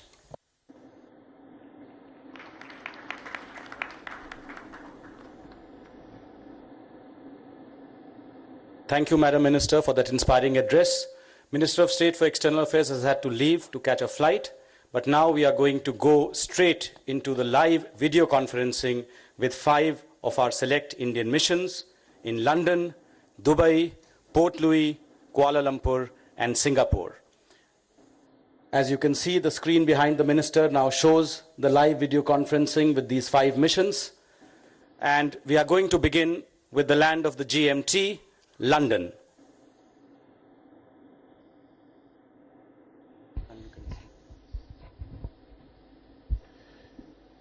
London, you can ask your question now. Madam Minister, good afternoon to you and to distinguished guests, including our Minister Preeti Patel. A very happy new year to all of you. And we are very grateful to be included in this first international correspondence with Indian nationals abroad. My question, I work for Grant Thornton, which is a professional advisory service in the United Kingdom. We are represented in 130 countries and employ 45,000 professionals, including 2,000 in India. My question is, the government of India has launched many key flagship programs which you mentioned, such as Smart City Campaign, Make in India, Digital India, Skill India. These initiatives can act as vehicles of growth and investment for India. In your opinion, what are some of the ways and means by which the Indian diaspora can become actively involved in these schemes? Thank you. बहुत अच्छा सवाल पूछा आपने, क्योंकि मैंने अपने speech में ये कहा था कि आप आइए और मेक इन इंडिया और बाकी इनिशिएटिव्स में भाग लीजिए। बड़ा स्वाभाविक सवाल है आपका ये पूछना कि वो तरीका क्या है कि हम कैसे आ सकते हैं।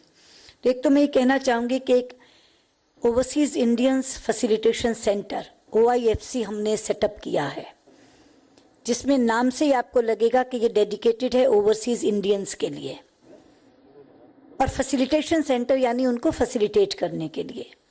ये OIFC NRIs के, PIO कंट्रीज के बिजनेस डेलीगेशंस की भी मेज़बानी करता है।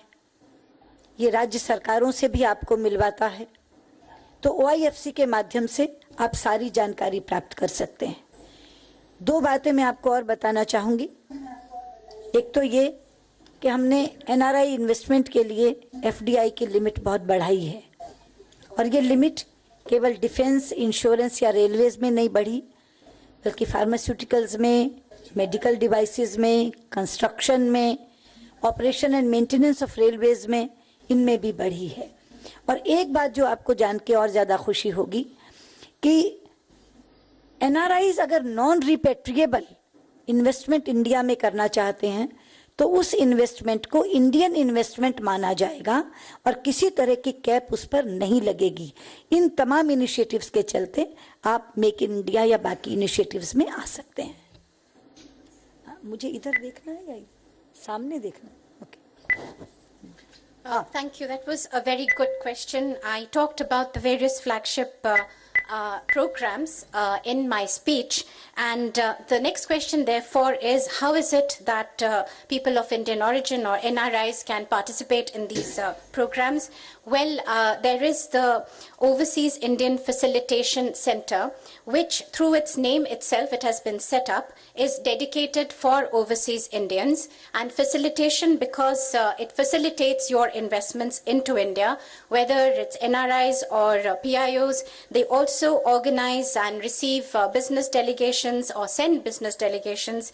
They also liaise with the state governments, and all kinds of information can be obtained from the OIFC. And also, we have for NRIs and people of Indian origin, the FDI limits in various areas have been increased. It's not just limited to defense and some of the other strategic sectors, but also sectors such as pharmaceuticals, medical devices, maintenance and operation of railways. These are some of construction. And you'll also be happy to know that if NRIs make non-repatriable investments, then this will be considered like an Indian investment, and there are no caps on this. These are the various ways in which the community, the diaspora, can make a contribution to the Make in India campaign and other such flagship programs. From London, we now move on to Dubai. Dubai, you are online now.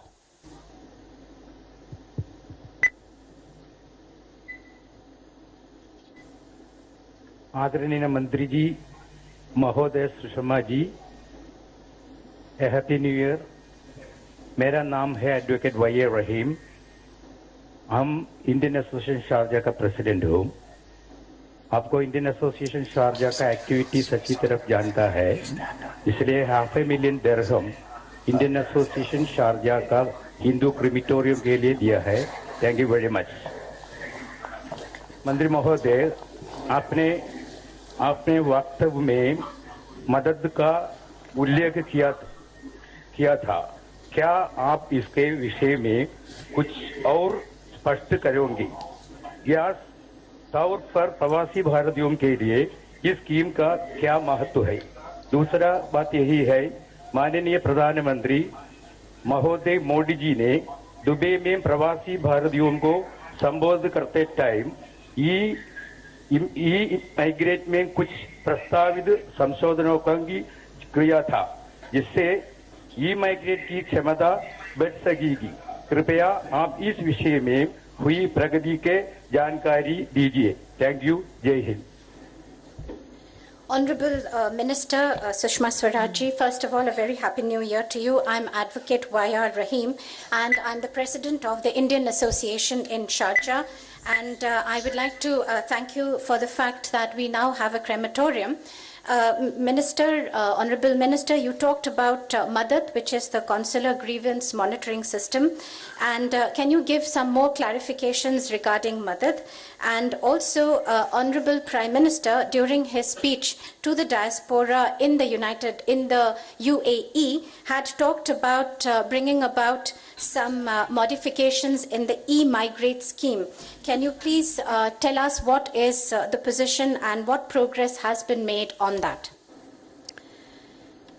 Viola Rahim Sahab, सबसे पहले तो मैं आपका शुक्रिया अदा करती हूँ। दक्षिण भारतीय होने के बावजूद आपने हिंदी में सवाल पूछा और बड़ी शुद्ध हिंदी बोलने की आपने कोशिश की है। आपका बहुत बहुत शुक्रिया। जहाँ तक मदद का सवाल है, मदद एक ऑनलाइन पोर्टल है और मदद शिकायत दर्ज कराने का, शिकायत की मॉनिटरिंग करने का और उसके निवारण की प्रगति देखने का एक मंच है। और मदद हमने क्यों बनाया ये भी मैं आपको बता दूं। जब सांसदों की भी कोई शिकायत मेरे पास आती थी तो मिशन को पहुंचाने में 1-1.5 महीना लगता था।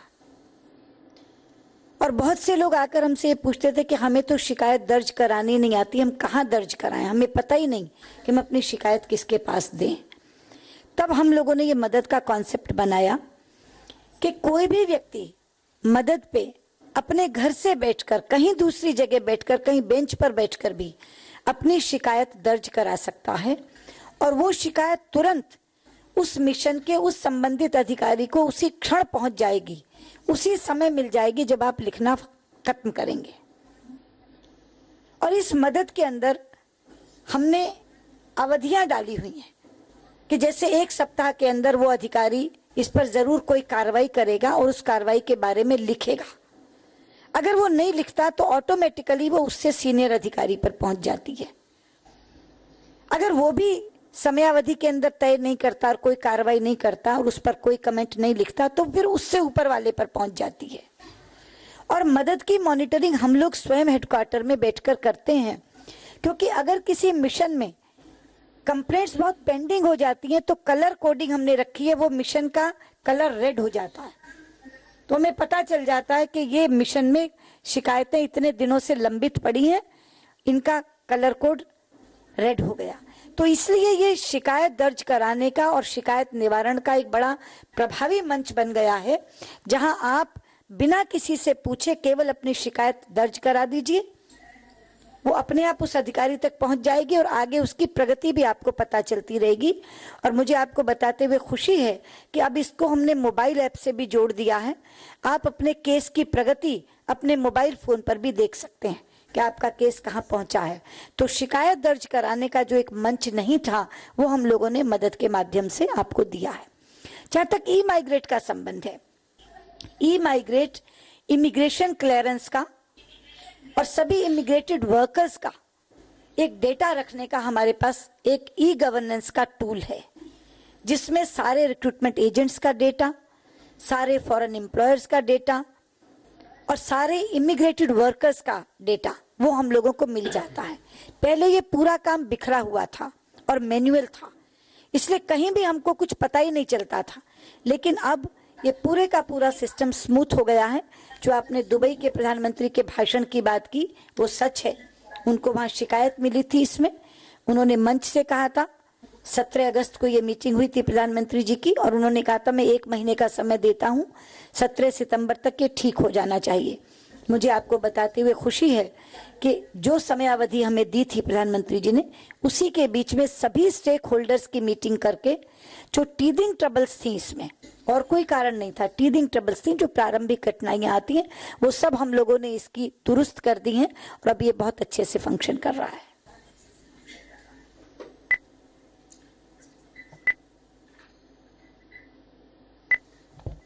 Thank you very much. I'd like to, in fact, thank you heartily. Given that you're a South Indian, you spoke in pure Hindi.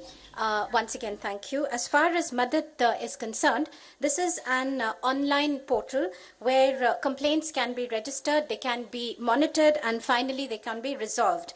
And this is a forum that has been set up. Why did we set it up? Well, earlier, even when members of parliament had any complaints, it sometimes took as long as 1 or 1.5 months for even their complaints to get through to the right people. And many people didn't even know from where they could register their complaints. Well, that's why this Madad concept came up, and anyone sitting anywhere, whether in your homes or elsewhere, you can register your complaint, and it will be received by that mission, by that embassy in real time. As soon as you stop typing, your complaint will be registered, and there are deadlines which are given in the Madad system. It could be, for instance, a week within which action will be taken. Otherwise, the official concern will write to you. If in case he doesn't respond, then it automatically goes to the next higher level. And in this way, this Madad system is actually monitored from headquarters. And we have set up a color coding system so that in some of the missions where we find there are pendency of complaints, the color turns to red, and this way we can monitor it online. And hence this is a portal where complaints can be registered, they can be monitored, and this is a very, very effective mechanism, and complaints are being registered. A lot of progress has been made, and you'll be happy to learn also that now there's a mobile app whereby you can see the progress of your complaint on your mobile. And as I mentioned earlier, this is a forum where registration of complaints can take place. Secondly, as far as e-migrate is concerned, this is for any worker regarding who requires immigration clearance. This is a place which is a database. It's a tool of e-governance where all data is available at one site. You have details of all the agents, of all the foreign employers, of all the workers. Earlier, it was in various places where this information is available.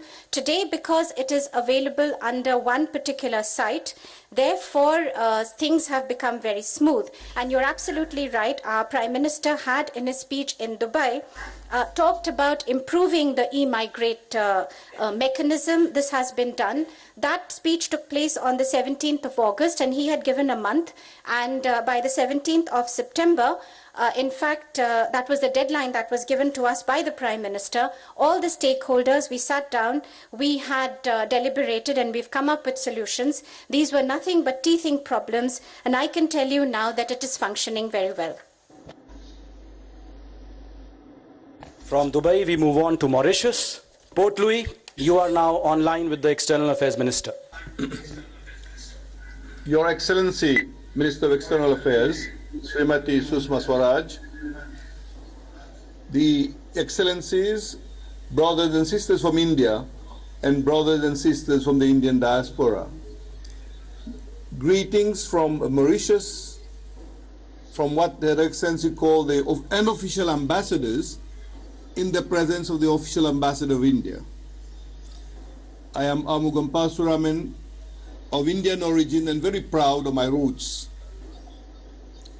Excellency, we wish to express our deep gratitude to the Indian government for having conferred upon us the opportunity to obtain the status of PIU and now OCI. Would like to thank you for this special consideration, and in that context, we would like you to know that Mauritius, we feel very much attached to India. We have a very close emotional link, and we call, this was well described by late Prime Minister Mrs. Indira Gandhi when she called Mauritius Chota Bharat. Coming to the question of OCI scheme, following the recent merger of the PIU and OCI by the Government of India, we will very much appreciate if you can tell us about its implementation in practice. And secondly, there has been an issue of some concern for Girmitya countries. Currently, OCI cards are issued to persons of third generation of Indian origin. However, many persons of Indian origin in the Girmitya countries, where the immigration occurred nearly 2 centuries ago, are already beyond 4th, 5th generation, and therefore face difficulty in obtaining the OCI card following the merger of the two schemes. Excellency Minister, on behalf of all the Indians of diaspora in Mauritius, would like to appeal to you and to the Prime Minister of India to look into the matter so as to resolve the issues relating to the documentation and eligibility criteria, so that diaspora members from Girmitya countries can also avail the benefits of the OCI scheme. Thank you very much. धन्यवाद। मैं आपकी पीड़ा से वाकिफ हूँ। जो बात आपने कही है, ये मुद्दा जिन्हें आपने कहा कि ऑफिशियल एम्बेसडर आपके साथ बैठे हैं, उन्हीं अनूप मुदगिल जी ने मुझे बताया था। उसके बाद प्रवीण जगन्नाथ मॉरिशस से यहाँ कॉलोन करने आए थे, तब उन्होंने भी ये मुद्दा उठाया था। जहां तक पीआईओ और ओसीआई कार्ड का सवाल है, पहले ये वर्गीकरण था, दो अलग कैटेगरीज थी, पीपल ऑफ इंडियन ओरिजिन और नॉन रेसिडेंट इंडियंस। एनआरआईज को ओसीआई कार्ड मिलता था 3 पीढ़ियों तक, पीआईओज को पीआईओ कार्ड मिलता था 4 पीढ़ियों तक। अब पीआईओ और ओसीआई कार्ड का विलय कर दिया गया, मर्जर हो गया है, और मर्जर होने के बाद सबको 4 पीढ़ी तक मिल रहा है। इसलिए आपका ये कहना है कि एनआरआईज को तो 1 पीढ़ी और आगे मिल गया, उनको 4 पीढ़ी तक कर दिया 3 से, आपके 4 को 5 ना करके 4 ही रखा है, और इसलिए आपको ये लगता है कि 100-150 साल पहले आपके बुजुर्ग यहाँ से मॉरिशस गए थे, तो आपकी 5वीं 6ठी पीढ़ी आ गई है, उसको क्यों वंचित रखा जा रहा है? ये आपका एक जायज विषय है। मैं कहना चाहूंगी कि ये हमारे संज्ञान में नहीं है, बल्कि हमारे विचाराधीन है। प्रधानमंत्री जी से भी इस बारे में बात हुई है, लेकिन इतना जरूर है कि इस मर्जर के बाद आपको एक बड़ा लाभ हुआ है। ओसीआई को लाइफ लॉन्ग वीजा मिलता था, पीआईओ और ओसीआई का मर्जर होने के बाद अब आपको भी लाइफ लॉन्ग वीजा मिलता है, तो आपको बार बार जाना नहीं पड़ता वीजा रिन्यू कराने के लिए। ये एक आपको भी फायदा हुआ है इस पीआईओ ओसीआई मर्जर का। और जो दिक्कतें आप लोगों ने बताई थी कि हम कहाँ से दें, पीआईओ कार्ड वापस हमसे मांगा जाता है, वो सारी दिक्कतें दूर कर दी गई हैं। अब केवल एक मुद्दा बचा है पीढ़ी बढ़ाने का, कि 4थी पीढ़ी तक ही उसको रखना है या 5वीं 6ठी पीढ़ी तक भी देना है। मैंने आपसे बताया कि ये विचाराधीन है और प्रधानमंत्री और कैबिनेट इस पर निर्णय जरूर लेंगे और आपको बताएंगे।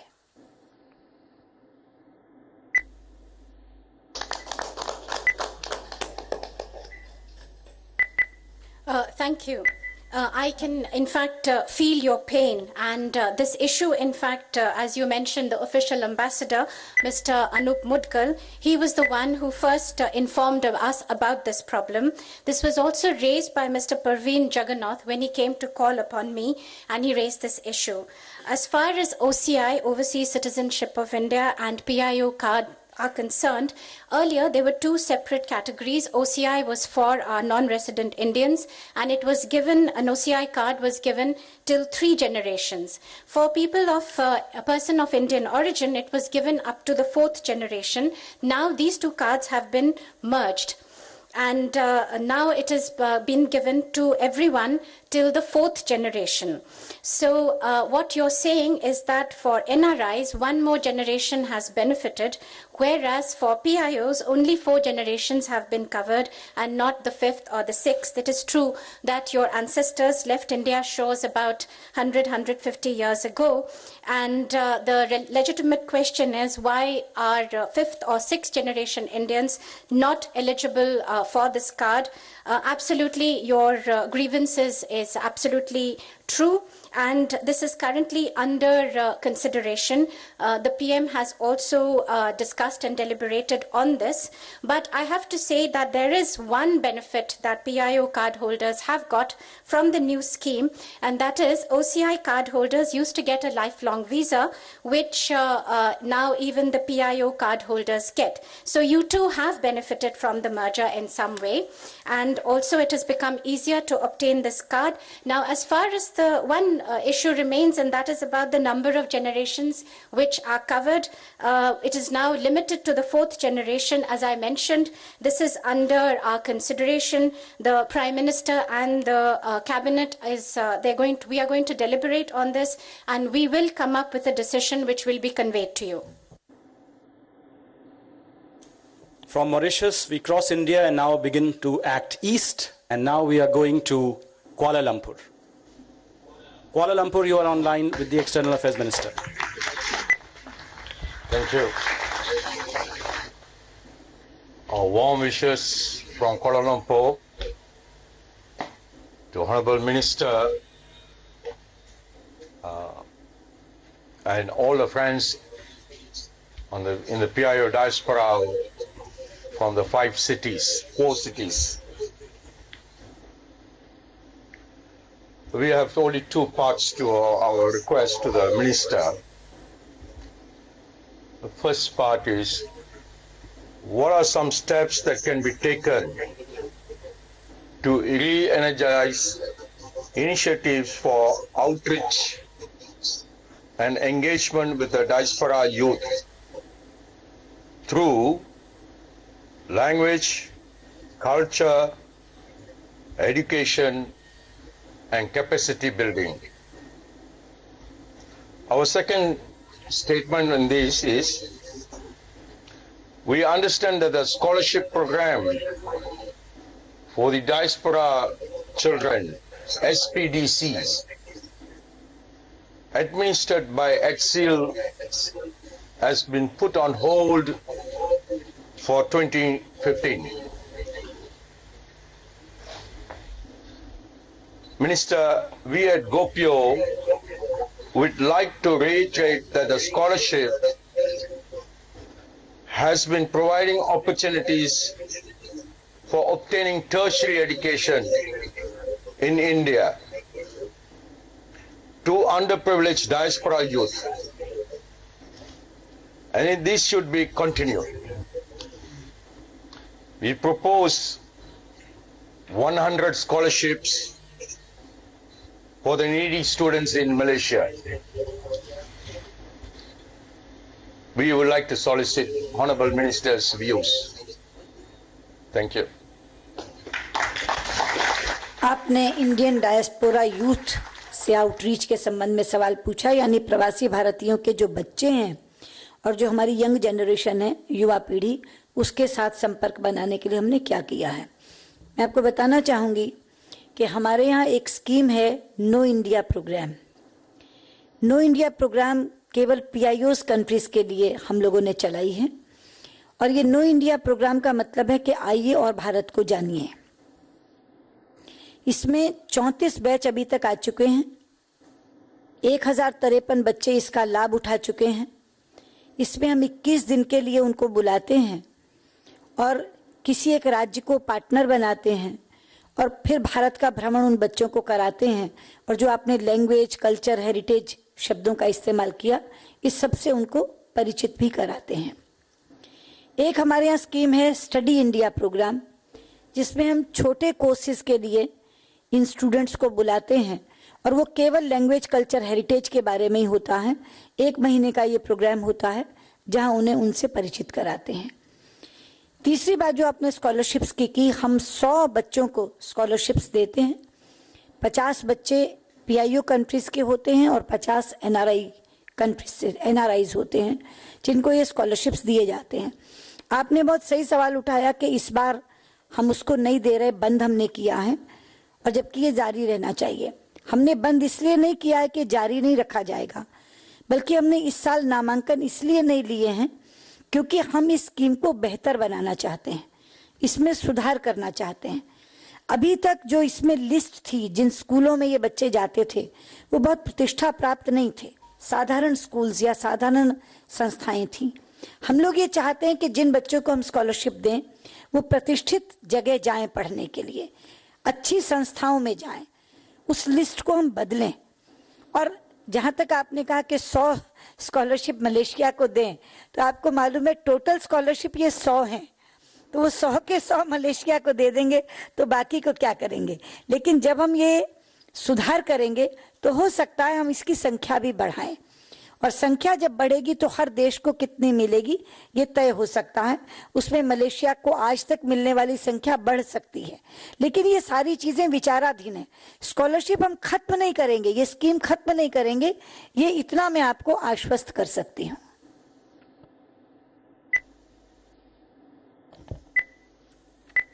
Your question was about outreach programs for the diaspora youth and children, and what we are doing to, in fact, introduce India to them.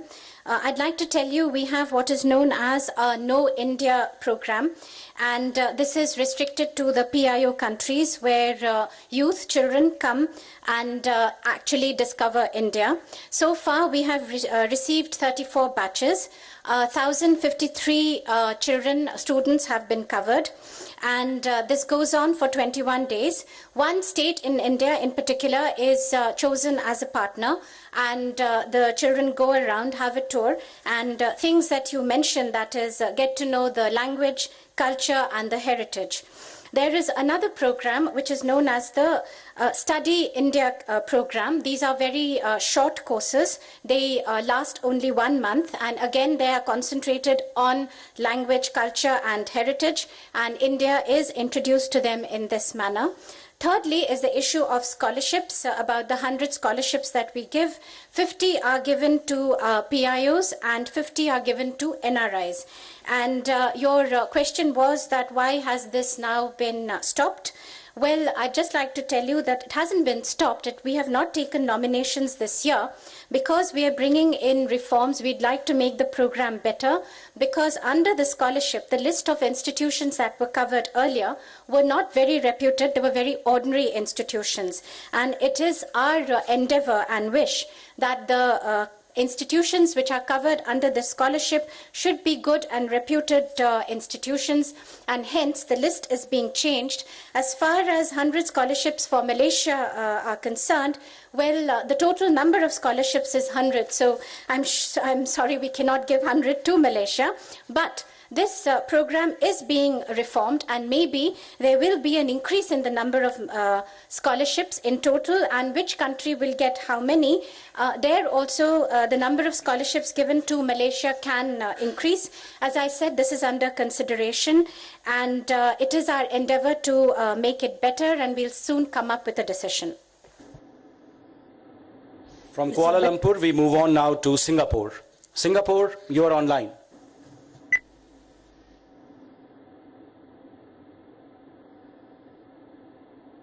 Honorable Minister, greetings from Singapore. My name is VP Jyoti, Vice President of the Singapore Indian Association. On behalf of the association and the diaspora here, I have a question. The Indian Development Foundation of Overseas Indians is a platform to channel diaspora's contributions to accelerate the Indian government's development initiatives. How exactly can overseas Indians participate in these efforts? Thank you. Indian development foundation एक ऐसा platform था जो पहले केवल NGO driven था, यानी आप अगर कोई पैसा अपने किसी गांव में या किसी काम में लगाना चाहते हैं तो आप एक एनजीओ का नाम लिख देते थे और आईडीएफ को कह देते थे कि हमारा ये काम करवा देना फला एनजीओ से। ये टेक ऑफ ही नहीं किया था। इतने वर्षों में केवल 36 लाख रुपए इसमें आए थे, लेकिन जिम्मेदारी संभालने के बाद इस मंत्रालय की हम लोगों ने आईडीएफ को पूरी तरह से रिवैम्प किया, और अब गवर्नमेंट के ये प्रोग्राम्स जिनको मैंने कहा था कि माटी का कर्ज चुकाने वाले प्रोग्राम्स हैं, उनको हम आईडीएफ प्लेटफॉर्म पर लाए हैं। और जो बात आपने कही है उसका बहुत संतोषजनक उत्तर आपको मिलेगा कि ये जो कार्यक्रम है, चाहे वो टॉयलेट्स बनाने वाले हों स्वच्छ विद्यालय के, चाहे वो गांव के बनाने वाले हों स्वच्छ भारत के, या नमामि गंगे का प्रोग्राम हो, वो सारे प्रोग्राम्स अब आईडीएफ पर आ गए हैं। आप लोग जो कंट्रीब्यूट करना चाहते हैं इन पे, वो अभी तो बैंक ट्रांसफर के माध्यम से कर सकते हैं, लेकिन हम तय कर रहे हैं कि हम पैसा ऑनलाइन पेमेंट का भी इसमें प्रावधान कर दें। और मुझे खुशी है आपको बताते हुए कि ये निर्णय अभी हम लोगों ने मात्र 1 महीने पहले किया कि इन प्रोग्राम्स को इस प्लेटफॉर्म पे लाके हम कंट्रीब्यूशंस मांगें। उसी में एक बड़ा कंट्रीब्यूशन 72 लाख रुपए का हमें मिला है, जहां एक प्रवासी भारतीय ने अपने एरिया का विकास करने के लिए 72 लाख रुपए दिए। और सुबह ही आज मुझे खबर मिली कि हांगकांग में जिस समय पीबीडी मनाया गया तो 18 लाख रुपए का एक कंट्रीब्यूशन सुबह भी नमामि गंगे के लिए हांगकांग के पीबीडी में आया है। तो ये हमारा एक प्लेटफॉर्म बहुत ही प्रभावी प्लेटफॉर्म होगा, इंडिया डेवलपमेंट फाउंडेशन, जिसके माध्यम से इन प्रोग्राम्स के लिए आप पैसा दे सकते हैं और अपने दिए हुए पैसे की मॉनिटरिंग भी कर सकते हैं। उस कलेक्टर कंसर्न से आप पूछेंगे तो वो आपको बाकायदा पिक्चर्स भेजेगा, आपके द्वारा बनाए गए टॉयलेट्स की प्रगति भेजेगा कि क्या क्या आप मॉनिटर भी उसको कर सकते हैं। तो ये आपके द्वारा दिए गए पैसे का एक सदुपयोग करने वाला मंच है IDF.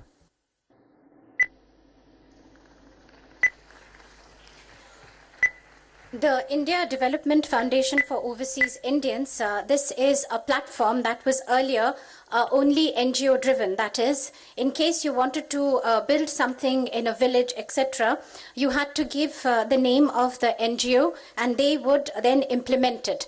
Unfortunately, this program never took off. And after so many years, only 360,000 rupees was received in this foundation. After this government came to office, we have completely revamped this program. Earlier, I talked about returning the debt to your homeland. Well, the work that comes under that is now been brought under this platform. And for instance, you could contribute to building a toilet in a school, the Clean School campaign, or a toilet in a village, Clean India campaign, or the Namami Gange, which is the Clean Ganga campaign. All this has been brought under the IDF platform, and this can currently be done through bank transfers, but we are also thinking in terms of now bringing it online. And I'm also happy to announce that this decision of bringing all these very important mission programs was taken into this platform about a month ago, and we would want the diaspora to make contributions to these various programs. And 720,000 rupees was one such donation that we received from a diaspora, from a person of Indian origin who wanted to develop the area from which he hails.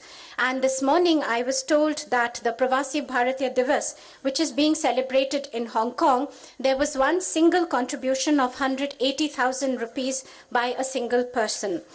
And so, as I mentioned, these are the various programs that have now been brought under this platform. You too can contribute, and on top of that, you can monitor how your money is being used. For instance, you will get pictures of toilets which have been constructed, or progress of the various schemes for which you have contributed. So we'll be happy to know that this platform has been completely revamped so that your money can be rightfully used, and this is being done under the IDF platform.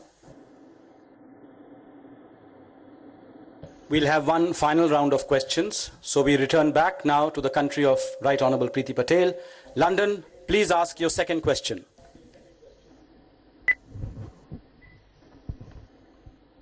Good morning, Honourable Minister. It's a great बहुत ही खुशी हुई है कि आपकी speech सुनकर आपने हमारा confidence, Bharat के लिए प्यार बहुत बढ़ा दिया है।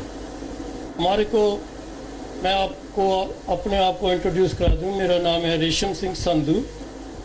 मैं एक ऐसी सिटी से यहाँ पर हूँ ग्रेट ब्रिटेन में, जिसको हम मिनी गुजरात कहते हैं, वो लेस्टर है। तो मेरा क्वेश्चन जो है कि मैं यहाँ पर 40-45 साल का रह रहा हूँ। जवानी मैं पंजाब में गुजारी और बाकी दिन जो है 40-45 साल यहाँ पर हूँ। इस ड्यूरिंग दैट पीरियड मैंने कम्युनिटी सर्विसेज में काफ़ी पार्टिसिपेट किया है, इंटरफेथ रिलेशंस में, जो कि community development and community to live together, वो मैंने बहुत पार्टिसिपेट किया हुआ है। लेकिन एट द सेम टाइम हमने एक यहाँ पर ग्रेट ब्रिटेन में, प्रीति जी को पता होगा कि हमने एक स्लोगन स्टार्ट किया हुआ है, वन ब्रिटेन वन नेशन का। मैं चाहता हूँ कि जो नेक्स्ट ईयर आपका प्रवासी दिवस मनाएं, तो उसमें वन इंडिया वन नेशन का स्लोगन भी शुरू करना चाहिए, एक इनिशिएटिव। अब मैं सवाल अपने पर आता हूँ कि भारत सरकार द्वारा डिजिटल इंडिया को जो बढ़ावा दिया जा रहा है, उसमें आधार कार्ड एक महत्वपूर्ण पिलर है। ये कार्ड बहुत सारी सरकारी सर्विसों और बेनिफिट्स के लिए ज़रूरी है, लेकिन आधार कार्ड विदेशों में रहने वाले इंडियन को प्राप्त करना बहुत मुश्किल है। हम सरकार से ये जानना चाहते हैं कि वो आधार कार्ड विदेश में रहने वाले इंडियंस को इजीली मिल पाए, इसके लिए सरकार क्या कर रही है। एक थोड़ा सा ब्रीफली मैं और भी बोलना चाहता हूँ कि मैं currently deputy Lord lieutenant representing the queen in my county, तो हाई शरीफ भी रह चुका हूँ। Thank you very much. Thank you very much, Honourable Minister. The way you have boosted our confidence and love that you have shown for us. I'll just briefly introduce myself. I'm Resham Singh Sandhu, and the city from which I hail in the UK is known as Mini Gujarat, which is Leicester. And I've been living here for the past 40 to 45 years. I spent my youth, my young days in Punjab, and then I came here, and I've been here for 40 to 45 years now. And I also have participated extensively in community services, in interfaith discussions, how all of us can live together. And Right Honourable Ms. Preeti Patel knows about this. There is a slogan that has been launched about One Britain, One Nation. And I would like that next year, when the Pravasi Bharatiya Divas is organized, that it should also have a slogan of One India, One Nation. And now coming to my question, in the Government of India's digital initiative campaign, the Aadhaar card is being used extensively. It's a major pillar of the Digital India campaign. Many government schemes have got access through the Aadhaar card. But it is very difficult for overseas Indians to obtain this card. We would like to know how this can be done and how we living overseas can get this card easily, and what Government of India is doing. And briefly, I would also like to say that I represent the Queen in my constituency. Thank you. सत श्री अकाल रेशम सिंह जी, आपने अपना सवाल पूछने से पहले एक सुझाव दिया और बहुत पैशनेटली दिया कि अगले प्रवासी भारतीय दिवस में हम एक नारा लगाएं, वन इंडिया वन नेशन का। तो मैं आपको कहना चाहूंगी कि हमारे लिए ये नारा नहीं है, हमारे लिए ये आस्था का विषय है। वन इंडिया वन नेशन ही है, एक भारत एक राष्ट्र ही है। जहां तक आपके सवाल का संबंध है, आपने आधार कार्ड के बारे में सवाल पूछा है, तो मैं आपको ये बता दूं कि अभी तक आधार कार्ड केवल उन नागरिकों के लिए जो भारत में रहते हैं, एनआरआईज के लिए यानी विदेशों में रहने वाले नागरिकों के लिए नहीं है। लेकिन आपको ये बात सुनकर खुशी होगी कि प्रधानमंत्री ये चाहते हैं कि ये कार्ड जैसे सिटीजन्स को दिया जा रहा है भारत के नागरिकों को, वैसे ही एनआरआईज को भी दिया जाए और ओसीआई कार्ड होल्डर्स को भी दिया जाए। वो आपसे भी एक कदम आगे जा रहे हैं। उन्होंने कहा कि ओसीआई कार्ड होल्डर्स को भी दिया जाए, पर यह विषय हमारे विचाराधीन है, अभी इस पर निर्णय नहीं हुआ, चर्चाएं चल रही हैं और मुझे लगता है कि बहुत जल्दी इसका निर्णय आपको सुनाई पड़ेगा। Mr. Sandhu, Sat Sri Akal. Before you posed your question, you gave a suggestion, which was to have a slogan of One India, One Nation. I can tell you that this is a matter of faith for us. India is one, and it is one nation. Now, coming to your question, which is about the Aadhaar card, till now, it was only for Indian citizens living in India and not for NRIs. But you'll be happy to learn that our Honorable Prime Minister has said that not only should this be slowly opened up to the NRIs, but also to the OCI card holders. So he's going a step ahead. At the moment, this issue is under our consideration. No decision has been taken so far, but I'm sure we can announce some decision very soon. From London, we now move on to Dubai. Dubai, please ask your second question. Good afternoon, Madam. Thank you for this new initiative of conducting the PBD. I am Sudhir Shetty. I am with UAE Exchange, which is providing a channel for the expatriate Indians to remit their money back to the home country. Last year alone, we have remitted about $7.6 billion, which is about 11% of the total remittance received by India. My question, Madam, the Mahatma Gandhi Pravasi Suraksha Yojana, the criteria is ECR passports. But in the Gulf region, we have many low-paid workers who are having ECNR passports. But their earning capacity is very low. They are earning very small amount of monthly salary. Now my question, instead of the ECR criteria, can we have people who are earning less than a threshold amount, maybe $300 and below, can the MGPSY cover these people who are otherwise not ECR passport holders? Thank you, Madam. Shetty जी, आपने MGPSY यानी महात्मा गांधी प्रवासी सुरक्षा योजना के बारे में पूछा और ये कहा कि ये योजना केवल ECR कंट्रीज तक सीमित है। ये आपकी जानकारी सही है कि केवल ECR कंट्रीज तक ही सीमित है। अगर मैं कहूँ सीमित थी तो गलत नहीं होगा, क्योंकि MGPSY एक ऐसी योजना है जो इस कॉन्सेप्ट को, इस विचार को सामने रखकर बनाई गई कि आज की कमाई से बचत करके बुढ़ापे में पेंशन दी जाए। इसमें यह प्रावधान रखा गया कि अगर 1000 रुपया कोई पुरुष बचाएगा एक वर्ष में तो 1000 रुपया सरकार भी डालेगी। 2000 रुपये अगर कोई महिला बचाएगी तो 2000 रुपये सरकार भी डालेगी। लेकिन ये स्कीम ज्यादा टेक ऑफ नहीं कर पाई। इस योजना में लोगों ने बहुत कम रुचि दिखाई, और अगर जिसे हम ये कहें कि ये योजना असफल हो गई तो भी गलत नहीं होगा। योजना सफल नहीं हुई, पर आपको जानकर खुशी होगी कि अब सरकार ने एक नई योजना शुरू की है, अटल पेंशन योजना। और वो अटल पेंशन योजना बुढ़ापा पेंशन के लिए ही है। 18 से 60 वर्ष तक के लोग उसमें पैसा डाल सकते हैं। बहुत थोड़ा थोड़ा पैसा डलता है वार्षिक, और बाद में 1000 रुपए से लेकर 5000 रुपए तक की रिटर्न उन्हें मिलती है, इस पर आधारित कि उन्होंने कितना कितना पैसा डाला था। वो अटल पेंशन योजना NRIs को भी मिल सकती है। वहां ECR या ECNR कंट्रीज का कोई फर्क नहीं है। एक और योजना है हमारी, राष्ट्रीय पेंशन योजना।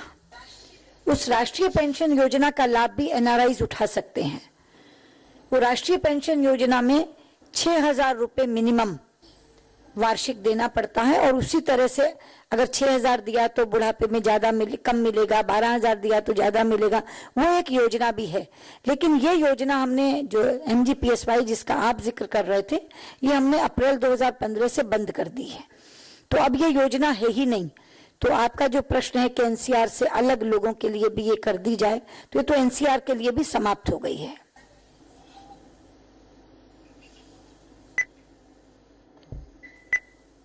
Mr. Shetty, you have posed your question regarding the Mahatma Gandhi Pravasi Suraksha Yojana, and that this is limited to the ECR countries. That's absolutely right.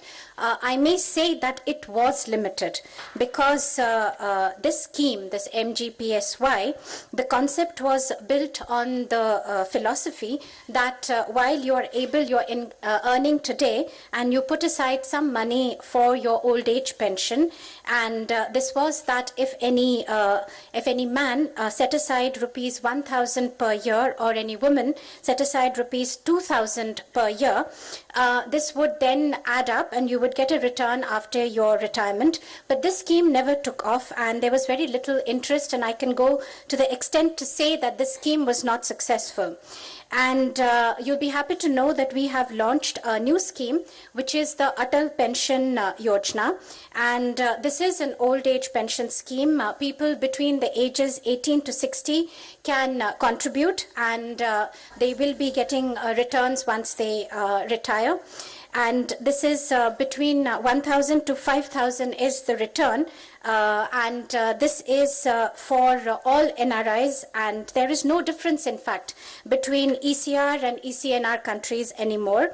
And in the National Pension Scheme, we have a program for rupees 6,000, which is a minimum contribution per year. If you contribute more, for instance, 12,000, then the pension that you get later would be more. And so the scheme, which is MGPSY, has been terminated since April 2015. And so your question of extending the scheme to other people, the ECNR passport holders, no longer applies. From Dubai, we now move on to Mauritius. Port Louis, please ask your second question. माननीय श्रीमती स्वराज, सादर नमस्कार। सबसे पहले तो इस विशेष अवसर के लिए आपका हार्दिक धन्यवाद। मैं अपना परिचय देता हूं। मेरा नाम गुलशन सुखलाल है। मैं मॉरिशस और भारत सरकार द्वारा स्थापित विश्व हिंदी सचिवालय में कार्यवाहक महासचिव हूं और इस नाते तो 10वें विश्व हिंदी सम्मेलन के भव्य आयोजन के लिए आपको बहुत बहुत बधाइयाँ। मेरे ख्याल से विश्व हिंदी समाज ने इतना भव्य आयोजन हिंदी के लिए इससे पूर्व कभी नहीं देखा था। बहुत बहुत बधाई।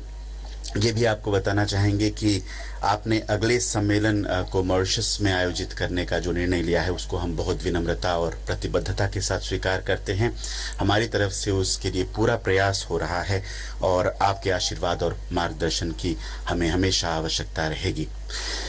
मंत्री महोदय, इस संस्था से जुड़े होने के नाते मेरा काम और मेरा संबंध प्रवासी देशों के साथ बहुत करीबी रूप से बनता है और आज आपसे मेरा प्रश्न उस समुदाय की ही एक जिज्ञासा को लेकर होगा। मंत्री महोदया, हाल में प्रवासी भारतीय मामलों के मंत्रालय और विदेश मंत्रालय के एक होने की घोषणा की गई है। यह हम प्रवासी भारतीयों के लिए बहुत ही महत्वपूर्ण और स्वागत योग्य सूचना है। फिर भी आप सहमत होंगी कि इतने बड़े परिवर्तन की स्थिति में भारतीय प्रवासी समुदाय के मन में कुछ स्वाभाविक से प्रश्न उठेंगे। प्रथम प्रश्न तो यह कि एक विशेष मंत्रालय का एक बहुत विस्तृत मंत्रालय में विलय हो जाने के बाद क्या प्रवासी समुदाय की आवश्यकताओं, उसकी समस्याओं, उसकी अपेक्षाओं के प्रति वही ध्यान दिया जाएगा जो पहले था? इसलिए आदरणीय सुषमा जी, यदि आप इस विलय के बारे में कुछ खुलासा दे पाएं कि प्रवासी भारतीय समुदाय के लिए इसके क्या अभिप्राय होंगे, प्रवासी भारतीय को अपनी आवश्यकताओं और समस्याओं को लेकर अब कौन सा मार्ग अपनाना होगा और क्या संस्थाओं या फिर प्रक्रियाओं में कोई बदलाव आए हैं तो बहुत अनुग्रह होगा। बहुत बहुत धन्यवाद। Namaste, Honorable Minister. First of all, for this special event that is being organized today, I'd like to heartily congratulate you and also heartily congratulate you for the 10th World Hindi Conference, which was held earlier this year in India. And a conference of this magnitude was never held earlier. And it is in all humility that I have been making whatever efforts is required from this end. All we need is that for the next event, which is going to be organized in Mauritius, and for that I'd like to thank you, we would need your guidance. Now, since I am the Acting Secretary General of the World Hindi Secretariat, an important youth representative of Hindi and Bhojpuri speaking component of the Indian diaspora, my work relates to the diaspora countries, and my question is related to that. Honorable Minister, the Ministry of Overseas Indian Affairs and the Ministry of External Affairs, an announcement has been made about their merger. We, of course, in the diaspora welcome it, but given that this is going to be heralding a very big change, naturally there are questions in the mind of the diaspora. And the Ministry of Overseas Indian Affairs used to look at the needs, the problems, and the expectations of the diaspora. So our question would be, would it be like before, or what would be the changes? Honorable Minister, if you can give us some details about the meaning of this merger and how it will pan out in the time to come. Thank you. धन्यवाद गुलशन जी।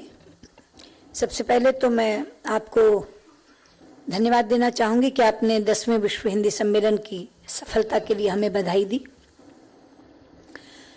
जो प्रश्न आपने किया है मैं उसका उत्तर देना चाहूंगी, सबसे पहले ये बताते हुए कि ये शुद्ध प्रशासनिक स्तर पर लिया गया निर्णय है। और जो आपने कहा कि विदेश मंत्रालय एक बड़ा मंत्रालय है, उसमें समाकर कहीं ये खो तो नहीं जाएगा प्रवासी मंत्रालय, तो मैं आपको याद दिला दूं कि ये इसमें समाया नहीं है, ये इसी में था। 2004 से पहले प्रवासी कार्य मंत्रालय विदेश मंत्रालय का ही हिस्सा हुआ करता था। यहां से ये अलग कर दिया गया 2004 में। और आज अपने अनुभव के आधार पर गुलशन जी मैं आपको ये कहना चाहूंगी कि ये विभाजन बहुत अस्वाभाविक था। 10 साल तक इसलिए इसका पता नहीं चल सका क्योंकि दो अलग अलग मंत्री इन दो मंत्रालयों को देखते रहे। पिछले 10 वर्षों में प्रवासी कार्य मंत्रालय का मंत्री अलग रहा, विदेश मंत्रालय के मंत्री अलग रहे। पहली बार राज्य मंत्री भी और कैबिनेट मंत्री भी एक ही आए जिन्होंने दोनों मंत्रालयों को देखा। इसीलिए हम लोग ये महसूस कर सके कि यह विभाजन अस्वाभाविक है, क्योंकि 90% काम प्रवासी भारतीय कार्य मंत्रालय का मिशंस के माध्यम से होता है। यहां तक कि संसद में जो प्रश्न पूछे जाते हैं उसका डेटा भी मोया मिशन से लेता है। तो बिना मिशंस के ये मंत्रालय प्रभावी ढंग से चल ही नहीं सकता। इसको प्रभावी बनाने के लिए बहुत ज्यादा आवश्यक था कि यह विदेश मंत्रालय का ही हिस्सा बनकर जाए, क्योंकि जब भी प्रभावी बनेगा तब बनेगा जब एक ही मंत्री दोनों को देखेगा।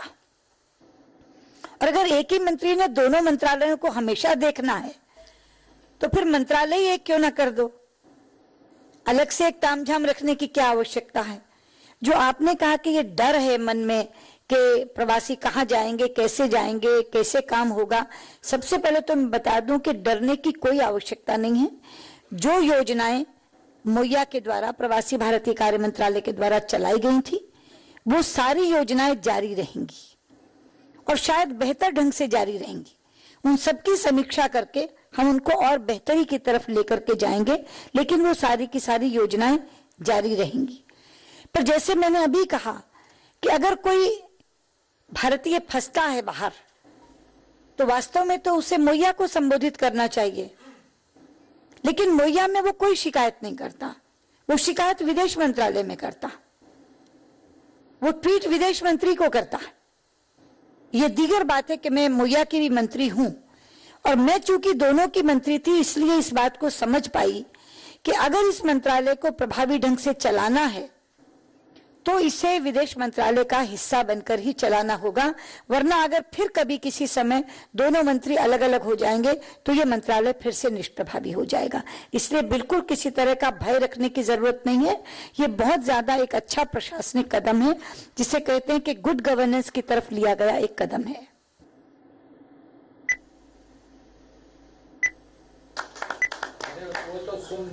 I'd like to thank you for your question. First of all, you thanked us for organizing the 10th World Hindi Conference for its success, and you congratulated us. For that, once again, I'd like to thank you. Now, your question, I would like to answer by saying that the merger of the Ministry of Overseas Indian Affairs and MEA has been an administrative decision, and you've also said that maybe a ministry such as MOIA may get lost within a huge ministry such as the MEA, and once it is in it, I would like to just go back to the background. Before 2004, in fact, the MOIA was a part of the Ministry of External Affairs, and it was in 2004 that a separate ministry was set up. And from my experience, I can tell you that this separation was not a natural one. For 10 years, there were two different ministers for the two ministries, and that is how it functioned. For the first time, when our government came into office, both the External Affairs Minister and the Minister of State for External Affairs was also the ministers for the Ministry of Overseas Indian Affairs. And we could see, we could feel that this separation was not natural. And in fact, 90% of MOIA's work takes place through our missions abroad. Even the parliament questions that are posed to MOIA, the material for that, the data for that comes from our missions abroad. And therefore, in fact, it is absolutely natural, and to make the functioning of MOIA and make it more effective, it has to be a part of the Ministry of External Affairs. It is only when I became minister for both the ministries, I realized that why do we have two separate ministries? And your fear about where the diaspora should go to register their complaints or various things, that is completely unfounded. There is no need to have any fear at all. In fact, all the schemes that the MOIA was running, those schemes are going to continue. Maybe they're going to continue in a better fashion. And in fact, when Indians are trapped abroad or they are in trouble, in reality, they don't address their problems to MOIA, they come to the Ministry of External Affairs. And thus, as I mentioned earlier, it is absolutely natural that the two ministries merge. And I would like to tell you that the functioning, in fact, will become more effective. And in case, in the future, these two ministries are once again separated, then this is going to result in less efficient functioning. This, in fact, is an administrative decision, which is a step in the direction of good governance. We move on now to the second last question from Kuala Lumpur. Kuala Lumpur, please ask your question.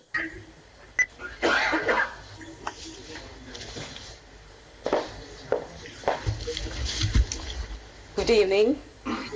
Namaskar. My New Year greeting to the Honorable External Affairs Minister of India, Srimati Sushma Swaraj, and all Indians across the world.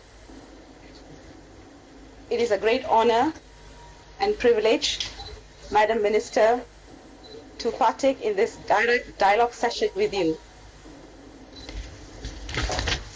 I'm Fatima Zainuddin.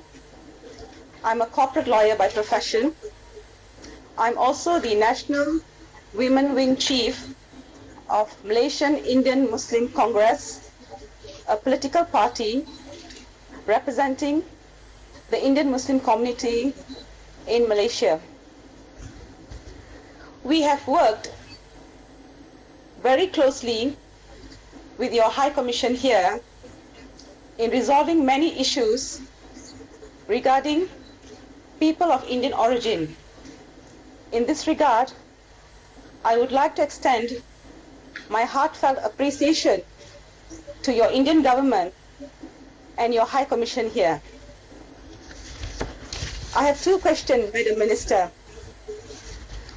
There are several instances of Indian workers being duped by recruiting agencies in the recent past.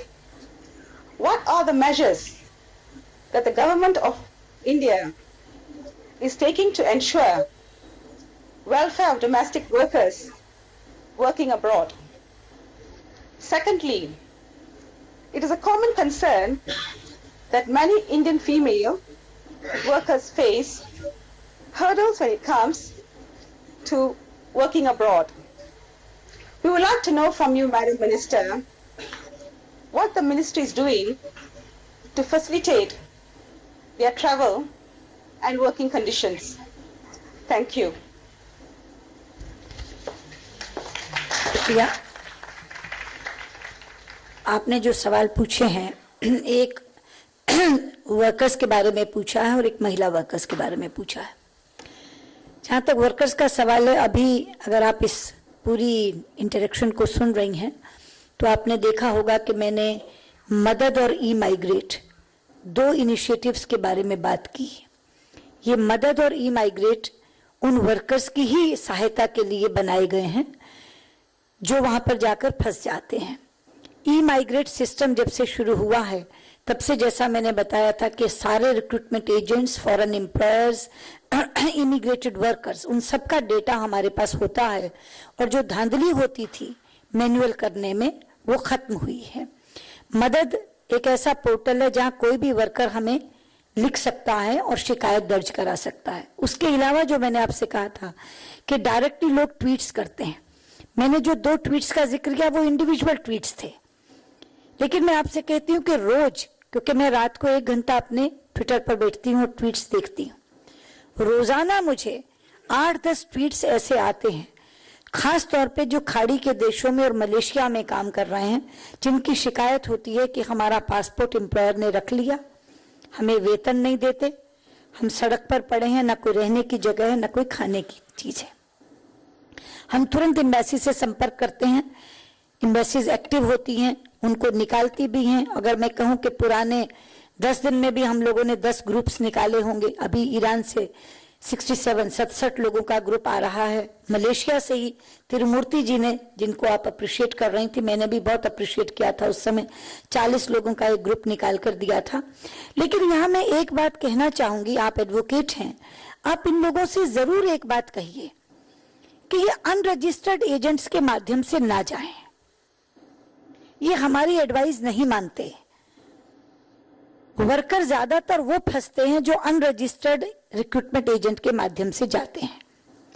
जो registered recruiting agent के माध्यम से जाते हैं वो कम फंसते हैं, rather नहीं फंसते, क्योंकि रजिस्टर्ड आरएस के साथ हमारा नित्य का संपर्क है। हम उनसे गारंटी भी लेते हैं, पहले 20 लाख की लेते थे, अब हमने बढ़ाकर 50 लाख की कर दी है। हमारे पास ये शक्ति है कि हम उनके रजिस्टर्ड लाइसेंस कैंसिल कर सकते हैं। तो कोई भी व्यक्ति अपना धंधा खत्म करना नहीं चाहता, अपना व्यवसाय समाप्त करना नहीं चाहता, इसलिए वो कभी भी लाइसेंस कैंसिलेशन की कॉस्ट पर वर्कर को नहीं फंसाएगा।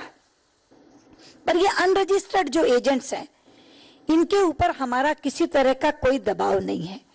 केवल हम राज्य सरकारों को लिखते हैं कि आप इनके खिलाफ केस करा दें। अब मैंने ये सख्ती करनी शुरू की है कि जो भी ट्वीट मेरे पास आता है, मैं उसमें सबसे पहले कहती हूं, जिस आरए के थ्रू आप गए थे उसका नंबर और नाम दीजिए, और उसका नंबर और नाम आते ही मैं वहां के चीफ मिनिस्टर से कहती हूं, अपने जे स्टेट से वहां कहलवाती हूं कि इनके खिलाफ केस दर्ज करिए और इनको गिरफ्तार करिए।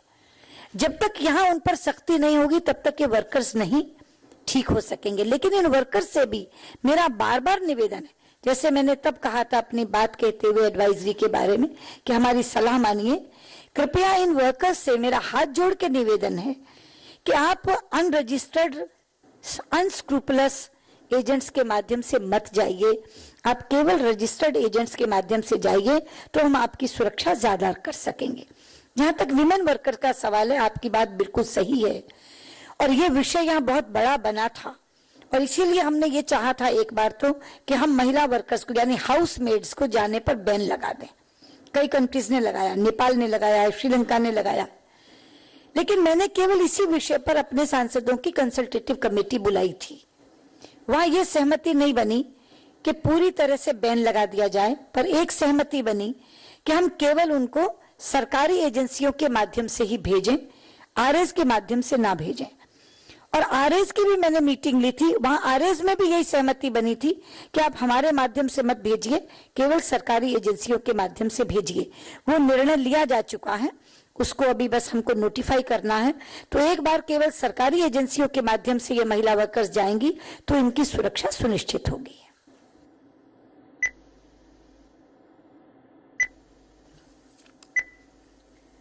Thank you. I think your question has two parts to it. One is about workers in general, and secondly about female workers.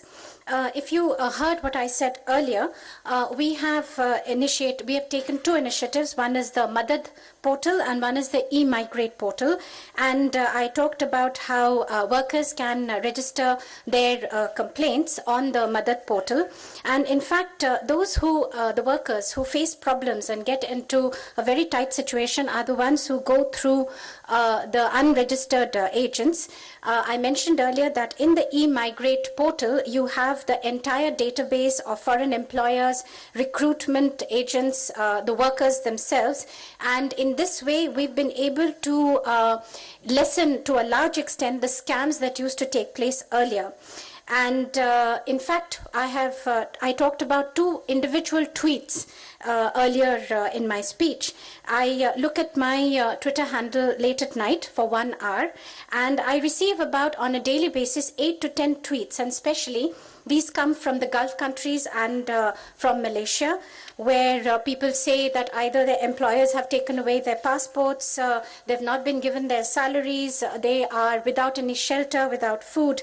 Immediately I contact our mission abroad. Either they are repatriated, and sometimes even very quickly they have been repatriated. We've had 67 such people repatriated from Iran. And 40, you have mentioned High Commissioner Mr. Tirumurthy, who's doing a very good job in Kuala Lumpur. With the mission's help, we repatriated 40 people from Malaysia. You're an advocate. please tell the workers who come in touch with you not to go through unregistered agents, because those are the workers who are surely to encounter problems. Those who are registered, we find that there are no problems at all, because we can monitor them. They have to give us a guarantee. Earlier it used to be 200,000, now it's 50 lakhs, which is the guarantee that can be given. We can even cancel their registration license, and no recruitment agency would like to put an end to its business by getting its registration cancelled. But it is the unregistered agents over whom we have no powers at all. All we can do when we receive a complaint is to write to the state government. And in my tweets, when I receive such complaints, I ask for the name and the number of the recruiting agency, and I can immediately write to the Chief Minister, to Joint Secretary States in the Ministry of External Affairs. I ask them to register a case, if required, to arrest that person. Repeatedly, once again, as I had said about the advisory, please listen to our advisory when any problem erupts anywhere in the world. Once again, with folded hands, I would like to request everyone, please do not go to unregistered agents, to unscrupulous agents, because we then cannot protect you. And as far as women workers are concerned, it is very much true. They go as housemates very often, and some countries have banned this. For instance, Nepal and Sri Lanka. I had called a consultative committee meeting of the External Affairs, and there was no consensus about putting a complete ban. We decided that maybe such people, such maids, could go only through government agents. We also consulted the registered agents, who agreed. A decision has been taken. Now this decision will be notified very soon. Please do go through the registered agents. Only then we can ensure your safety and security. Our very final question of the day will come from Singapore. Singapore, you're online with the External Affairs Minister. A very good evening to Honorable Minister, and a Happy New Year to all viewing this conference. I'm Ramkrishna Prasad, a student of Global Indian International School, Singapore. My question is as follows. GYAN, a global initiative of academic networks, was launched earlier. We would like to know the progress that has been made under this scheme and any new initiatives on the horizon. In this regard, we would also like to highlight that the status of a PIO university is still not clear. The matter has been highlighted to the Ministry of Human Resource Development for review of the status. We would appreciate some update on the status. Thank you.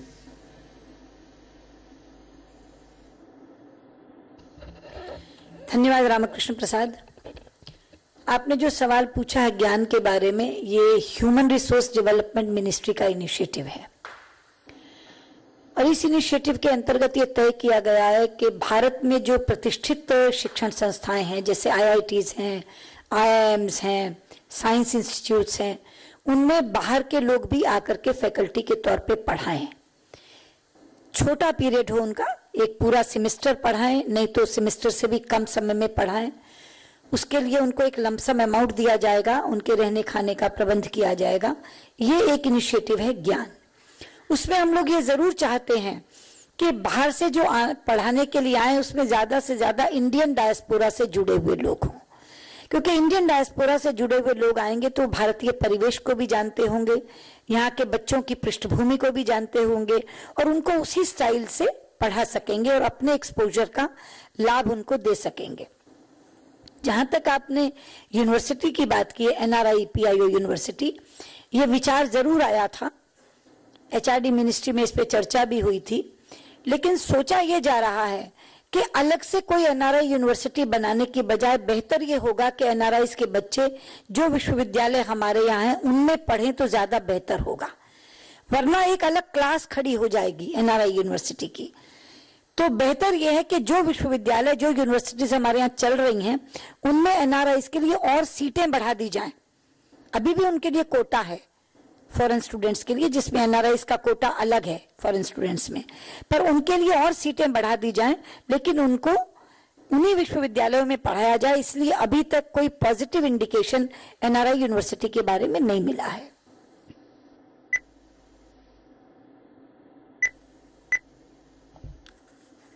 Before answering the question of Mr. Ramakrishna Prasad, there's just a correction about the contribution received at the Pravasi Bharatiya Divas in Hong Kong.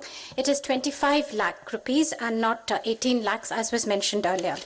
Now, coming to the question, thank you, Mr. Prasad. Your question pertains to GYAN, which is the Global Initiative of Academic Networks. This is an initiative of our Human Resource Development Ministry, and basically the scheme is that in our reputed institutes, such as the IITs, the IIMs, the various science institutes, external faculty can come. They can come to teach for a semester or even less, and we give them a lump sum amount, and other expenses such as hospitality, etc., is offered by the institute itself. And within this initiative, we would welcome faculty of Indian origin, of the Indian diaspora, because they know India, first of all. Secondly, they know the context. They also know how students study over here, so students in India can benefit from their experience. As far as setting up a separate university for NRI or PIOs is concerned, yes, there was some discussion, some deliberations, but we've decided not to set up a separate university. We felt it was better for NRIs, PIOs to come and study in the institutes which are already existing, the universities, because having a separate university for NRIs or PIOs would create a separate class. And we want that they should intermingle. So what we are thinking in terms of doing is perhaps increase the number of seats. Already there is a quota for foreign students, and within that there is a quota for NRIs. And perhaps we can think in terms of increasing that quota. So as far as an NRI university is concerned, there has been no positive indication in that regard. Thank you.